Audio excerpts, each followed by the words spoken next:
ವಿದೇಹಾಪರಿತಾಳೋನಿ ಪ್ರಪಂಚ ಮುಮುಕ್ಷು ಜನಾಲಗೆ ಅಧ್ಯಾತ್ಮ ಚರ್ಚಾ करोमी बहुलोक जे मेळवीती नमस्कार त्या ब्रह्मचैतन्य मूर्ति बोलो राजा राम राम बोलो सीता राम राम बोलो राजा राम राम बोलो सीता राम राम बोलो राजा राम राम बोलो सीता राम राम बोलो राजा राम राम बोलो सीता राम राम बोलो राजा राम राम बोलो सीता राम राम बोलो राजा राम राम बोलो सीता राम राम बोलो राजा राम राम बोलो सीता राम राम बोलो राजा राम राम बोलो सीता राम राम जानकी जीवन स्मरण देगा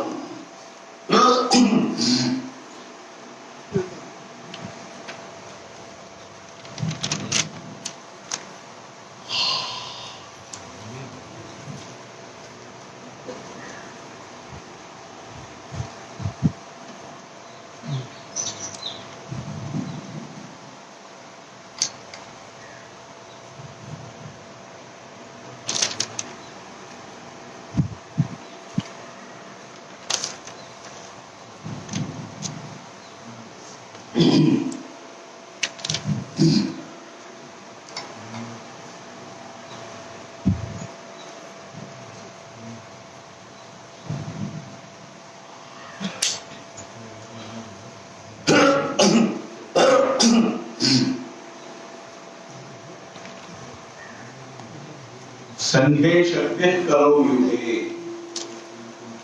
ಅಂತ ಹೇಳ್ತಾರೆ.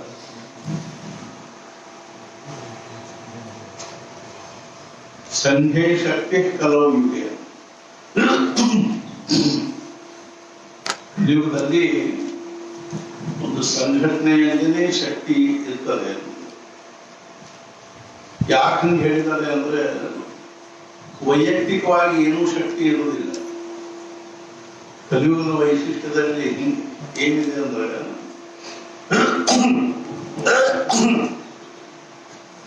ನಮಗೆ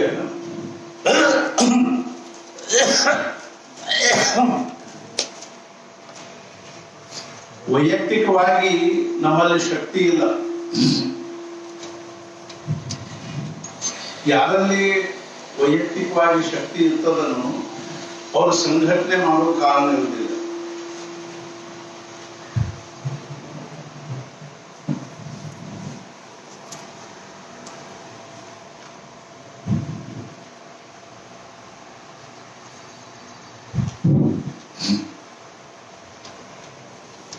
ಜ್ಞಾನೇಶ್ವರ ಮಹಾರಾಜರು ಯಾವ ಸಂಘ ಸಂಸ್ಥೆ ಮಾಡಲಿಲ್ಲ, ಮಹಾರಾಜರು ಮಾಡಲಿಲ್ಲ. ಆದ್ರೆ ಏನಾಗ್ತದೆ ಅಂತಂದ್ರೆ ಈಗ ಜ್ಞಾನೇಶ್ವರ ಮಹಾರಾಜರ ಹೆಸರಿನಲ್ಲಿ ಸಾವಿರಾರು ಸಂಘ ಸಂಸ್ಥೆಗಳು, ಮಹಾರಾಜರ ಹೆಸರಿನಲ್ಲೂ ಸಾವಿರಾರು ಸಂಘ ಸಂಸ್ಥೆಗಳು, ಸಮರ್ಥರ ಹೆಸರಿನಲ್ಲಿ ಸಾವಿರಾರು ಸಂಘ ಸಂಸ್ಥೆಗಳು. ಪ್ರತ್ಯಕ್ಷವಾಗಿ ಅವರು ಹೆಂಗಿರ್ತಾರೆ ಅಂದ್ರೆ ಸ್ವಯಮೇವ ಮೃಗೇಂದ್ರ ಶಿವಕ್ಕೆ ಯಾರು ಪಟ್ಟಾಭಿಷೇಕ ಮಾಡಿ ಕಿರಿಕಿಟ್ಟು ರಾಜ ಮಾಡೋದಿಲ್ಲ. ಹೆಂಗೋ ಹಂಗ ಸತ್ಪುರುಷರ ಕಾರ್ಯ ಅಂದ್ರೆ ಹೆಂಗಿರ್ತದೆ ಅಂದ್ರೆ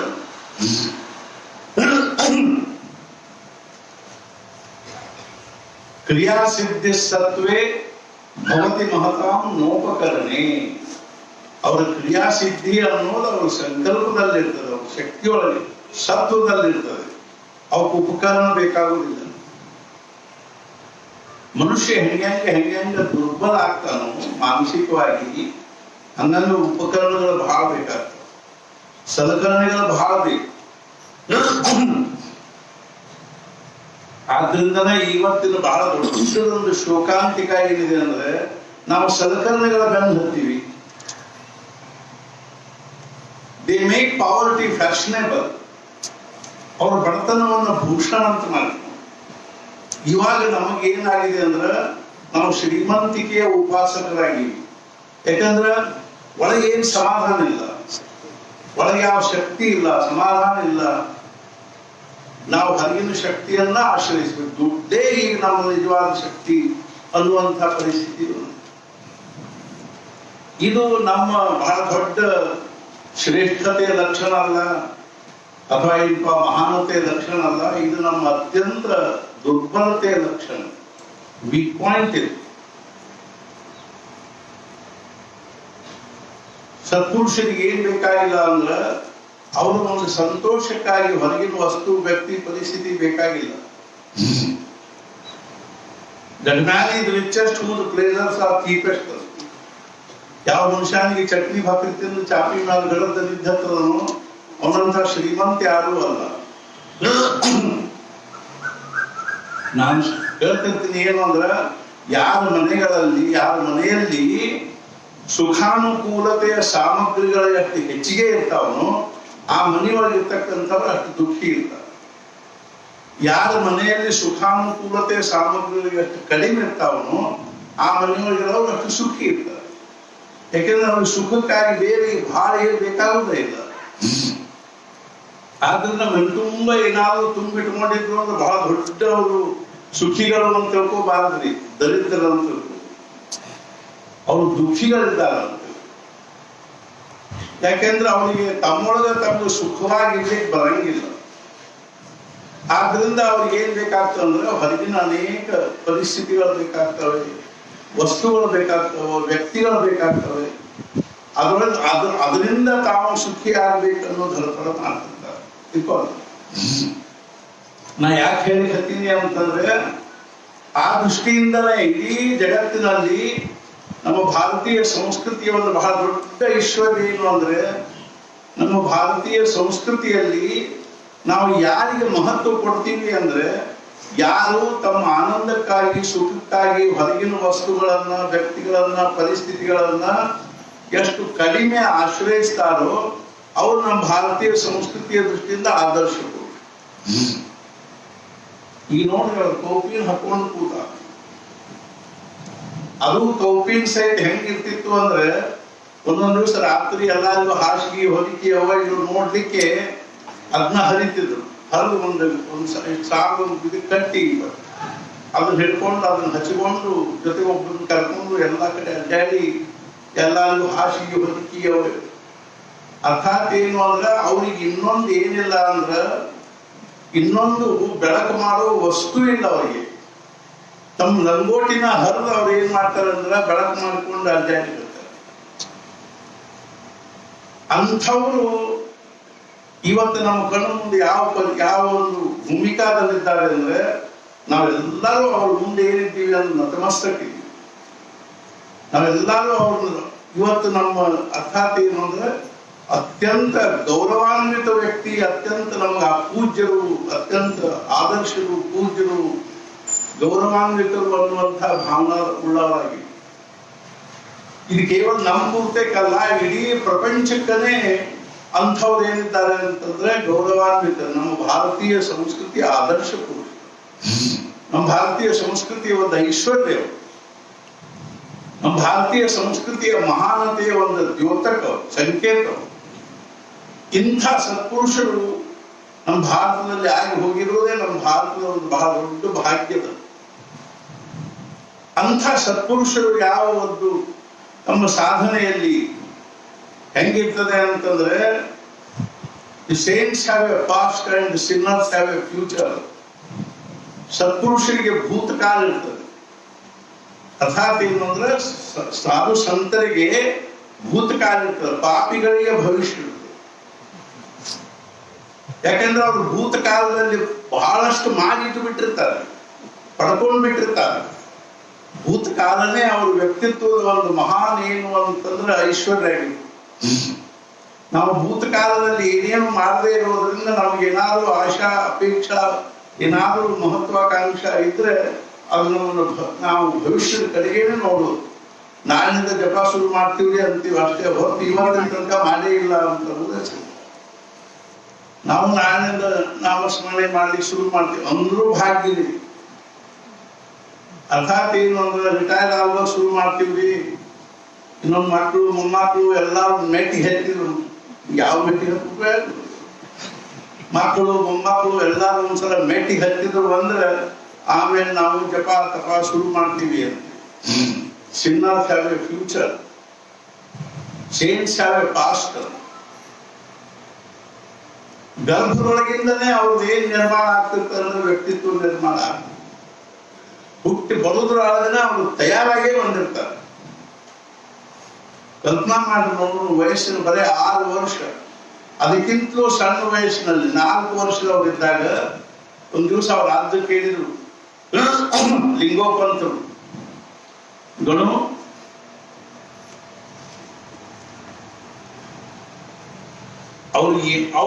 ಅವ್ರು ಇಷ್ಟೊಂದು ಮಹಾನ್ ಆಗ್ಲಿಕ್ಕೆ ಅವ್ರಿಗೆ ಒಂದು ಗುಣ ಸಾಕ್ರಿ. ಆ ಗುಣದೊಳಗಿನ ಒಂದು ಸಹಸ್ರಾಂಶ ನಮ್ಮಲ್ಲಿ ಬಂದ್ರೆ ನಾವೇನ್ ಸಾಮಾನ್ಯ ಆಗುದಿಲ್ಲ. ಅವ್ರು 4 ವರ್ಷದವರಿದ್ದಾಗ ಅವ್ರ ರಾಜ್ಯ ಕೇಳಿದ ಲಿಂಗೋಪಂತರು, ಗಣು ನೀನೊಂದು ಹಂಡೆ ಬಂಗಾರ ಕೊಟ್ಟರೆ ಏನ್ ಮಾಡ್ತೀಯ? ನಾವು ಒಳಗಿನಿಂದ ವಿಚಾರ ಮಾಡೋಣಂತೆ ನಾವೇನ್ ಮಾಡ್ತಿದ್ವಿ, ಏನ್ ಮಾಡ್ತೀವಿ ಅಂತ ನಮ್ಮ ಮನಸ್ಸನ್ನು ನಾವು ವಿಚಾರ ಮಾಡ್ಕೊಂಡು. ಹಂಡೆ ಅಂದ್ರೆ ದಾರಾಗ ಎಲ್ಲಾರು ಒಂದ್ ಚೂರು ಇದ್ದಾರೆ, ಹಂಗಾರ ಬೆಳ್ಳಿ ತುಂಡು ಬಿದ್ದಿದ್ರು ಸಹಿತ ಅದು ಬೇಡ, ಒಂದು 4 ಬಿದ್ದಿದ್ರು ನಮ್ಗೆ ಒಂದು ಹಂಡೆ ಬಂಗಾರ ಕೊಟ್ಟರೆ ಏನ್ ಮಾಡ್ತೀವಿ ಅಂದ್ರೆ ಮಹಾರಾಜ ತಕ್ಷಣ ಹೇಳಿದ್ರು, 4 ವರ್ಷ ನಾನೆಲ್ಲ ಬಡಬಗ್ಗರಿಗೆ ಹಂಚಿ ಬಿಡ್ತೀನಿ ಅಂದ್ರಾಗ ನಾವು ಅವ್ರನ್ನ ಏನ್ ಮಾಡಬಹುದು ಹೇಳಿ. ಅವ್ರನ್ನ ಎಷ್ಟು ಸಲ ನಾವು ಅವ್ರಿಗೆ ನಮಸ್ಕಾರ ಮಾಡಿದ್ರು ಕಡಿಮೆ ಅದ. ಮುರಾರಿ ಬಾಪು ಒಂದ್ ಕಡೆ ಪ್ರವಚನದಾಗ ಹೇಳಿದ್ರು, ನೀವು ಹಾಕಿದ್ ಏನು ಮಾಡಬೇಡ್ರಿ, ದಿವ್ಸಕ್ಕೆ 1 ಸಲ ತುಕಾರಾಮ್ ಅಂದ್ರೆ ಸಾಕು, ದಿವ್ಸಕ್ಕೆ 1 ಸಲ ನಾಮದೇವ್ ಅಂದ್ರೆ ಸಾಕು, ದಿವ್ಸಕ್ಕೆ 1 ಸಲ ತುಳಸಿದಾಸ್ ಅಂದ್ರೆ ಸಾಕು. 1 ಸಲ ನಮ್ಮ ಬಾಯಿಲೆ ಅವ್ರ ಹೆಸರು ಬಂದ್ರೆ ನಮ್ ಜನ್ಮ ಸಾರ್ಥಕ ಆಗುತ್ತೆ. 1 ಸಲ ನಮ್ಮ ಬಾಯಿ ತುಂಬಾ ನಾವು 1 ಸಲ ಮಹಾರಾಜ ಅಂದ್ರೆ ಸಾಕು, 1 ಸಲ ನಾವು ಅಂತಃಕರಣದಿಂದ ಮಹಾರಾಜ್ ಅಂದ್ರೆ ಸಾಕು. ನಮ್ಗೆ ಅಗ್ನಿ ಏನೇನೋ ಕಲ್ಪನಾ ಇದೆ ಖರೆ ಅಂದ್ರು ಅವ್ರ ಬಗ್ಗೆ. ಅದೇನು ಒಂದು ಸಾಮಾನ್ಯ ವಸ್ತು ಅಲ್ಲ. ವಿವೇಕಾನಂದರು ಒಂದ್ ಕಡೆ ಹೇಳಿದ್ರು, ಬುದ್ಧ ಅಂದ್ರೆ ಒಂದು ವ್ಯಕ್ತಿ ಅಲ್ಲ, ಒಂದು ಅವಸ್ಥಾ ಅಂತ. ಹೆಂಗೋ ಹಂಗ ಮಹಾರಾಜರು ಅಂದ್ರೆ ಒಂದು ವ್ಯಕ್ತಿ ಅಲ್ಲ, ಒಂದು ಅವಸ್ಥಾ. ನಾವು ಕಲ್ಪನಾ ಮಾಡ್ಲಿಕ್ಕೆ ಶಕ್ಕಿಲ್ಲ ಅನ್ನುವಂಥ ಒಂದು ಅವಸ್ಥಾ. ನಾವು ನಮ್ಮ ಬುದ್ಧಿ, ನಮ್ಮ ಚಾತುರ್ಯ, ನಮ್ಮ ಕೌಶಲ್ಯ, ನಮ್ಮ ವ್ಯಾವಹಾರಿಕ ಜ್ಞಾನ, ನಮ್ಮ ಲೌಕಿಕ ಜ್ಞಾನ, ನಮ್ದೇನಾದ್ರೂ ಮತ್ತೇನಾದ್ರೂ ವೈಶಿಷ್ಟ್ಯ ಇದ್ರೆ ಅದನ್ನೆಲ್ಲ ತೊಡಗಿಸಿ ಅವ್ರನ್ನ ತಿಳ್ಕೋಬೇಕು ಅಂದ್ರೆ ಅವ್ರದ್ದು ಒಂದು ಗುಲಗಂಜಿಯ ಸಹಿತ ತಿಳ್ಕೊಳ್ತಾರೆ. ಆದ್ರೆ ಮಹಾರಾಜ ಹೇಳಿದ್ರು, ಯಾರು ನನ್ನ ನಿಂದ ಮಾಡಿದ್ರು ಅವ್ರು ನನ್ನ ತಿಳ್ಕೊಳ್ಳಿಲ್ಲ, ಮತ್ತು ಯಾರು ನನ್ನ ಸ್ತುತಿ ಮಾಡಿದ್ರು ಅವ್ರು ಅದಕ್ಕಿಂತ ತಿಳ್ಕೊಳ್ಳಿ. ಅದೆಲ್ಲ ಬೇರೆ ದೃಷ್ಟಿಯಿಂದ ರೀ, ಅದು ತತ್ವಜ್ಞ ವೇದಾಂತ ದೃಷ್ಟಿಯಿಂದ ತಿಳ್ಕೋಲ್ಲ. ಆದ್ರೆ ಯಾವ ಸಗುಣ ಭಾವದಲ್ಲಿ, ದೇಹ ಭಾವದಲ್ಲಿ ಅವರು 69 ವರ್ಷ 68 ವರ್ಷ 10 ತಿಂಗಳು 3 ದಿವಸ ಇದ್ದರು. ಮಹಾರಾಜರು ಇದ್ದದ್ದು 68 ವರ್ಷ 10 ತಿಂಗಳು 3 ದಿವಸ. 1845 ಫೆಬ್ರವರಿ 19ರಿಂದ 1913 ಡಿಸೆಂಬರ್ 22 ತನಕ ಲೆಕ್ಕ ಹಾಕಿ. ಆ ಆಯುಷ್ಯದಲ್ಲಿ ಅವ್ರಿಗೆ ಏನೋ ಒಂದು ದಿವ್ಯವಾದ ವಿಲಕ್ಷಣವಾದ ವ್ಯಕ್ತಿತ್ವವನ್ನು ಬಾಳಿ ತೋರಿಸಿದ್ರು. ಅವ್ರದ್ದು ಮೂಲ ಸ್ವರೂಪ ಏನು, ಅವರು ಏನಿದ್ರು ಪರಮಾತ್ಮ ಸ್ವರೂಪ, ಬ್ರಹ್ಮ, ಅದು ಇದು ಎಲ್ಲ ಇತ್ತು. ರಾಮಕೃಷ್ಣ ಪರಮಹಂಸರು ವಿವೇಕಾನಂದ ಹೇಳಿದ್ರು, जो राम और कृष्ण थे वही अब रामकृष्ण तुम्हारे वेदांत के अनुसार नहीं मिलते. ಹೆಂಗೋ ಹಂಗ ಮಹಾರಾಜರು ನಾವು ಯಾವ ಸಗುಣ ಭಾವದಲ್ಲಿ ದೇಹ ಭಾವದಲ್ಲಿ ಇದ್ದೀವೋ ಅದೇ ದೇಹ ಭಾವದಿಂದ ಅವ್ರನ್ನ ನಾವು ನೋಡಿದ್ರೆ ನಮ್ಗೆ ಅಷ್ಟ ಅಭಿಮಾನ ಅನ್ಸುತ್ತೆ, ಅಷ್ಟ ಸಮಾಧಾನ. ಬಸ್ ನನ್ನ ಜೀವನದಲ್ಲಿ ಇಂಥ ಒಂದು ವ್ಯಕ್ತಿ ನಮ್ಗೆ ಇಷ್ಟೊಂದು ನಿಕಟವಾಗಿ ಅವ್ರದ್ದು ಸಂಬಂಧ ಸಂಪರ್ಕ ಇರದೇ ಇದ್ರು ಸಹಿತ ನನಗೆ ಅವ್ರ ಬಗ್ಗೆ ನಿಕಟವರ್ತಿತನಾವೇ ಅನಿಸ್ತಲ್ಲ ಅನ್ನೋದ್ರ ನಮ್ಗೊಂದು ಸಮಾಧಾನ. ನನಗೆ ಅಗ್ನಿ ಸಮೀಪದವರು ಅನಿಸ್ತದ ಅನ್ನುವಂಥ ಭಾವದಿಂದ ನಮ್ಗೆ ಸಮಾಧಾನ.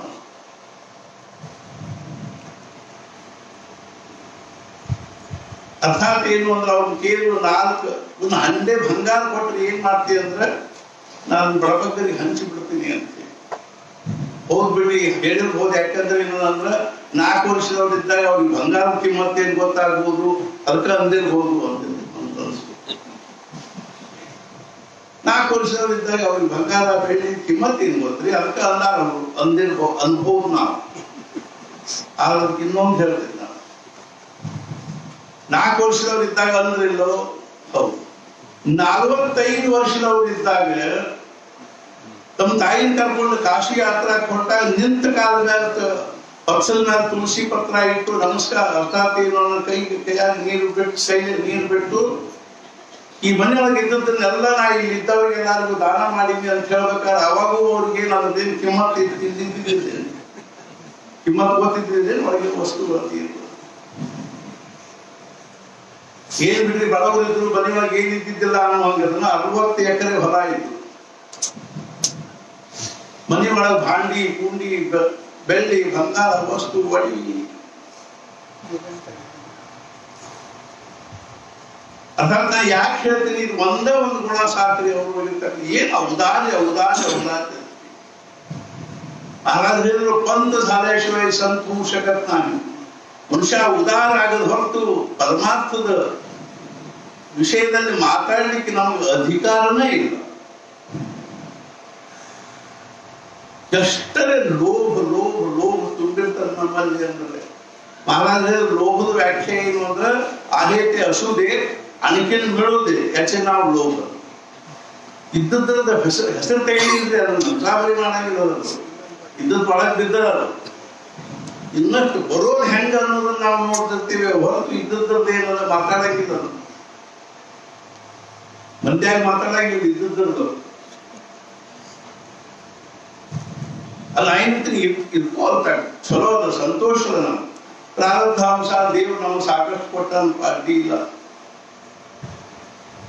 ಆದ್ರೆ ಇದ್ದಷ್ಟರೊಳಗೆ ಸಮಾಧಾನ ಬೇಕ, ನಮ್ಗೆ ಇದ್ದಷ್ಟರೊಳಗೆ ಸಮಾಧಾನ ಬೇಕಿಲ್ಲ. ದೇವ್ರು ನಮ್ಗೆ ಸಾಕಷ್ಟು ಕೊಟ್ಟಾನ್ರಿ. ಖರೇ ಹೇಳ್ತೀನಿ ನಾನು ಏನು ಅಂದ್ರೆ 37 ವರ್ಷದಾಗ ದೇವ್ರು ನನಗೆ ಸಾಕಷ್ಟು ಕೊಟ್ಟಾನ್ರಿ ಅನ್ನುವಂಥವ್ದು ಇನ್ನು ಮಾಲಿನ ನೋಡಿಲ್ಲ ಅಂತ ಹೇಳಿದ್ರು ನಂದೇನು ತಪ್ಪ. ದೇವರು ನಮಗೆ ಸಾಕಷ್ಟು ಕೊಟ್ಟ ಆರಾಮದ. ಈ ಆರಾಮದ ಅದ ಅನ್ನೋದ್ರದ್ದು ಏನದ ನೋಡ್ರಿ, ಬಹಳ ಬಹಳ ದೊಡ್ಡ ಮರ್ಯಾದೆ. ಅಂದ್ರೆ ಇದು ಶಿವ ಬಹಳ ದೂರ ಅದ. ಎಲ್ಲಿ ಎಲ್ಲ ಹೇಳ್ತೀನಿ,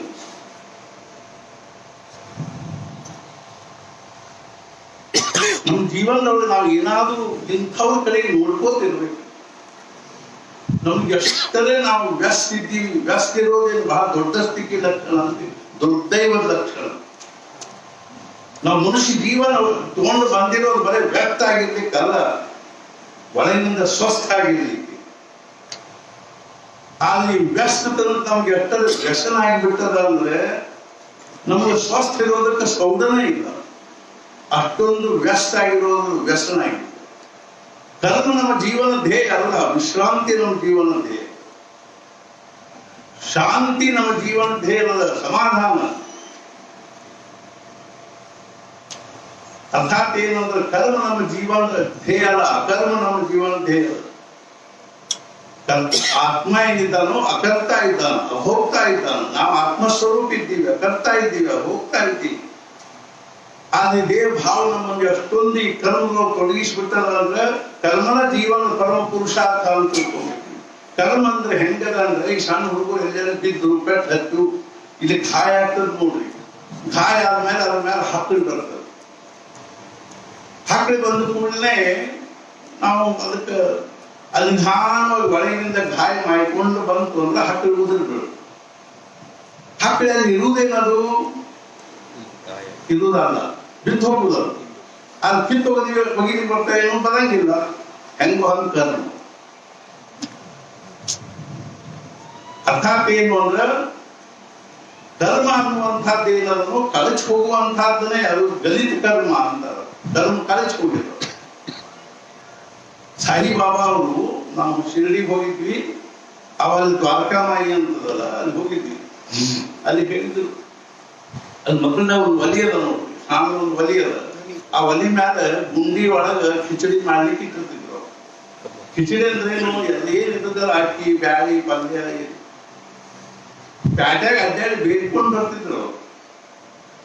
ಸಾಯಿಬಾಬಾ ಅವರು ಪ್ಯಾಟಿ ಒಳಗ ತಮ್ಮ ಕಡೆ ಒಂದಿಷ್ಟು ಪಾತ್ರ ಇತ್ತು, ಅದ್ರೊಳಗೆ ಏನದ ಕಾಯಿಪಲ್ಯ ಗೀಪಲ್ಯ ಅಕ್ಕಿ ಬ್ಯಾಳಿ ಬೇಡ್ಕೊಂಡು ಬಂದು ಅದನ್ನೆಲ್ಲ ಗುಂಡಿ ಅಲ್ಯೂಮಿನಿಯಂ ಗುಂಡ್ಯಾಗ ಹಾಕಿ ಬೇಯಿಸ್ಬೇಕು. ನಾವು ಒಂದ್ಸಲ ಇದಕ್ಕೆ ಹೋಗಿದ್ವಿ ಶಿರ್ಡಿಗೆ. ಅಲ್ಲಿ ಒಬ್ರು ಮನ್ಯಾಗ ನಮ್ಮ ಸಂಬಂಧಿಕರು ಅವ್ರ ಮನೆಯಾಗಿದ್ದೆ. ಅವರು ಅಲ್ಲಿ ಏನಿದ್ರು ಅಂದ್ರ ಲಿಲಾವ್ ಮಾಡೋ ಒಂದು ಡಿಪಾರ್ಟ್ಮೆಂಟ್ನಾಗ ಇದ್ರು. ಆ ವಸ್ತ್ರ ಲಿಲಾವ್ ಮಾಡೋ ಆಫೀಸ್ನಾಗ ಇದ್ರು. ಅವ್ರು ಹೇಳಿದ್ರು, ನಿಮ್ಗೆ ಆಶ್ಚರ್ಯ ಅನಿಸ್ಬೋದು, ಪ್ರತಿ ಗುರುವಾರ ದಿವಸ ಶುಕ್ರವಾರ ದಿವಸ ಇಲ್ಲಿ ಅವ್ರಿಗೆ ಹಚ್ಚಿರೋ ಚಾದರಗಳ ಲಿಲಾವ. ಪ್ರತಿ ವಾರಕ್ಕೊಮ್ಮೆ ಅವ್ರಿಗೆ ಹಚ್ಚಿರೋ ಚಾದರಗಳ ಲಿಲಾವ ಎಷ್ಟು ಆಗ್ತದಂದ್ರೆ ಕನಿಷ್ಠ 25ರಿಂದ ನಾನು ನೋಡಿದ್ದು 20 ವರ್ಷದ ಹಿಂದಿನ ಮಾತು, 20-25 ವರ್ಷಕ್ಕಿಂತ ಕನಿಷ್ಠ 20ರಿಂದ 25 ಲಕ್ಷ ರೂಪಾಯಿದು ಚಾದರ ಲಿಲಾವ. ಯಾವ ಮನುಷ್ಯ ಭಿಕ್ಷಾ ಬೇಡ್ತಿದ್ನೋ ಒಂದು ಅರ್ಥಾತ್ ಏನು ಏನಾದ್ರು ಒಂದು ಕಾಯಿಪಲ್ಯ ತುಂಡಿಗೆ ಭಿಕ್ಷಾ ಬೇಡ್ತಿದ್ರು. ನಾ ಯಾಕೆ ಹೇಳಿಕತ್ತೀನಿ ಅಂದ್ರೆ ಅದ್ರ ಮ್ಯಾಲ ಕಿಚಡಿ ಇಡ್ಬೇಕು. ಅಲ್ಲಿ ಮಕ್ಕಳ ಒಂದು ಕಂಬ ಅದರಿ, ಆ ಕಂಬ ಸುತ್ತ ತಿಳ್ಕೋತ ಇರ್ಬೇಕು. ಕಂಬ ಸುತ್ತಾಕಿರ್ತೀನಿ ಮಾಡಿ ನಾನು ಏನ್ ಮಾಡ್ಬೇಕು ನಾನು. ಅರ್ಥಾತ್ ಏನು ಅಂದ್ರೆ ಏನ್ ಕರ್ಮ ಅನ್ನುವಂಥದ್ದು ಕರ್ತವ್ಯ ಅನ್ನುವಂಥದ್ದು ಅವ್ರು ಗೊತ್ತಿರಂಗೇ ಇಲ್ಲ. ನಾವ ಕರ್ಮದ ಒಂದು ಕರ್ತವ್ಯದ ಹೊರೆಗಟ್ಟು ಹೊತ್ಕೊಂಡಿವಿ ಅಂದ್ರ ಅಗ್ನಿ ವಿನೋದವಾಗಿ ಹೇಳ್ತಿದ್ರೆ ನಾನು ಒಬ್ರು ಮನೆಗೆ ಹೋಗಿದ್ದೆ ಬೆಳಗಾವದಾಗ, ಜೋಶಿ ಅಂತ ಹೈಸ್ಕೂಲ್ ಸಾರಿ ಹೆಡ್ ಮಾಸ್ತರ್ ಅವರು. ಸರ್ ಕೇಳಿದ್ರೆ ಜಪ ಮಾಡ್ತೀರಿ? ಇಲ್ರಿ ಆಗಂಗಿಲ್ರಿ. ಯಾಕೆ ಇಲ್ರಿ? ಮಕ್ಕಳು ಅವ್ರ ಶಿಕ್ಷಣ, ಅವ್ರ ಭವಿಷ್ಯ, ಅವ್ರ ಮದುವೆ, ಅವ್ರ ಮುಂದೆ ಮತ್ತು ಅಲ್ಲಿ ನೀವು ಹೆಡ್ ಮಾಸ್ತರ್ ಇದ್ದೀರಿ, ಬೇಕಾದಷ್ಟು ಸಂಬಳದ ಇಲ್ರಿ, ಅದು ಸಾಕಾಗುದಿಲ್ರಿ. ಮತ್ತು ಏನ್ ಮಾಡ್ತಿರ್ರಿ? ಮುಂಜಾನೆ ಎದ್ದು ಕೂಡಲೇ ವಾಕಿಂಗ್ ಹೋಗಿ ಬರ್ತೀನಿ, ಹೋಗ್ಬರ್ತಾರೆ, ಪೇಪರ್ ಬಿದ್ದಿರ್ತಾರೆ, ಪೇಪರ್ ಓದ್ತೀನಿ, ಆಮೇಲೆ ಸ್ನಾನ ಮಾಡ್ತೀನಿ, ಹುಡುಗರು ಬರ್ತಾವ, ಟ್ಯೂಷನ್ ಹೇಳ್ತೀನಿ, ಊಟ ಮಾಡ್ತೀನಿ, ಶಾಲೆಗೆ ಹೋಗ್ತೀನಿ, ಶಾಲೆಯಿಂದ ಬಂದ ಕೂಡಲೇ ಒಂದು ಸ್ವಲ್ಪ ಹೊತ್ತು ಟಿವಿ ನೋಡ್ತೀನಿ, ಮತ್ತೆ ಟ್ಯೂಷನ್ ಬರ್ತಾವ ಹುಡುಗರು, ಟ್ಯೂಷನ್ ಹೇಳ್ತೀನಿ, ಆಮೇಲೆ ಮತ್ತೆ ಊಟ ಮಾಡ್ತೀನಿ, ಮಲ್ಕೊಡ್ತೀನಿ. It is our duty, it is my duty ಅಂತ, ಇದು ನನ್ನ ಕರ್ತವ್ಯ. ನಾನು ಅವ್ರಿಗೆ ಹೇಳಿದೆ, ವ್ಯಾಮೋಹಕ್ಕೆ ನೀವು ಕರ್ತವ್ಯದ ಬಣ್ಣ ಕೊಟ್ಕೊಂಡಿದ್ದೀರಿ. ನೀವು ವ್ಯಾಮೋಹಕ್ಕೆ ಕರ್ತವ್ಯದ ಬಣ್ಣ ಹಾಕೊಟ್ಟು ಏನಂತೀರಿ? ಕರೆ ಅಂತ. ಮತ್ತೆ ಇದು ಕರ್ತವ್ಯ ಏನು? ಕರ್ತವ್ಯ ಖರೆ ಅದ. ಕರ್ತವ್ಯದ ವ್ಯಾಖ್ಯೆ ಗೊತ್ತದೆ ಏನು? ಕರ್ತವ್ಯದ ವ್ಯಾಖ್ಯೆ ಏನು ಅಂದ್ರೆ, ಈಗ ಮಕ್ಕಳು ಶಿಕ್ಷಣ ನಮ್ಮ ಕರ್ತವ್ಯ. ಅವ್ರಿಗೆ ಏನ್ ಬೇಕೋ ಎಲ್ಲ ವ್ಯವಸ್ಥೆ ಮಾಡಿಕೊಟ್ಟು ನಪಾಸ ಆದ್ರೂ ಮನಸ್ಸಿಗೆ ಅಪಮಾನ ಆಗದೆ ಇರೋದು ಕರ್ತವ್ಯ. ನೀವೆಲ್ಲ ವ್ಯವಸ್ಥೆ ಮಾಡಿಕೊಡ್ರಿ. ಅವ್ರಿಗೆ ಪುಸ್ತಕ ಕೊಡ್ಸ್ರಿ, ಫೀ ತುಂಬ್ರಿ, ಟ್ಯೂಷನ್ ಹಚ್ಕೊಡ್ರಿ, ಅವ್ರಿಗೆಲ್ಲ ಏನು ಬಟ್ಟಿ ಬರಿ ಕೊಡ್ಸ್ರಿ, ಗಾಡಿ ಕೊಡ್ಸ್ರಿ, ಎಲ್ಲ ಕೊಡ್ಸ್ರಿ. ಆಮೇಲೆ ನಾನು ಅವ್ರಿಗೆ ಕೇಳಿದೆ, ಅವ್ರಿಗೆ ಕರ್ತವ್ಯ ಯಾವಾಗ ಶುರುವಾತ? ನಿಮ್ದು ಮದುವೆ ಆದ ಕೂಡಲೇ, ಹೆಂಡತಿ ಬಂದ ಕೂಡಲೇ ಕರ್ತವ್ಯ, ಪ್ರಪಂಚದ ಬಗ್ಗೆ ಕರ್ತವ್ಯ ಶುರು ಆಗಲಿ. ಮಕ್ಕಳಾದ್ರು ಅವ್ರ ಬಗ್ಗೆ ಕರ್ತವ್ಯ, ಹೆಂಡತಿ ಬಗ್ಗೆ. ನಾವು ಸ್ವಲ್ಪ ಬಿಲ್ಸ್ ಮಾತಾಡ್ತೀನಿ, ತಪ್ಪು ತಿಳ್ಕೊಬೇಡ್ರಿ. ನಾನು ಅಕಸ್ಮಾತ್ ನಿಮ್ಗೆ ಹೆಂಗ್ ಸಾಧ್ದು ನೀವು ಚಪಾಳಿ ನನ್ನ ಕರ್ತವ್ಯ ಮುಗಿತೀವತ್ತ ಅಂತ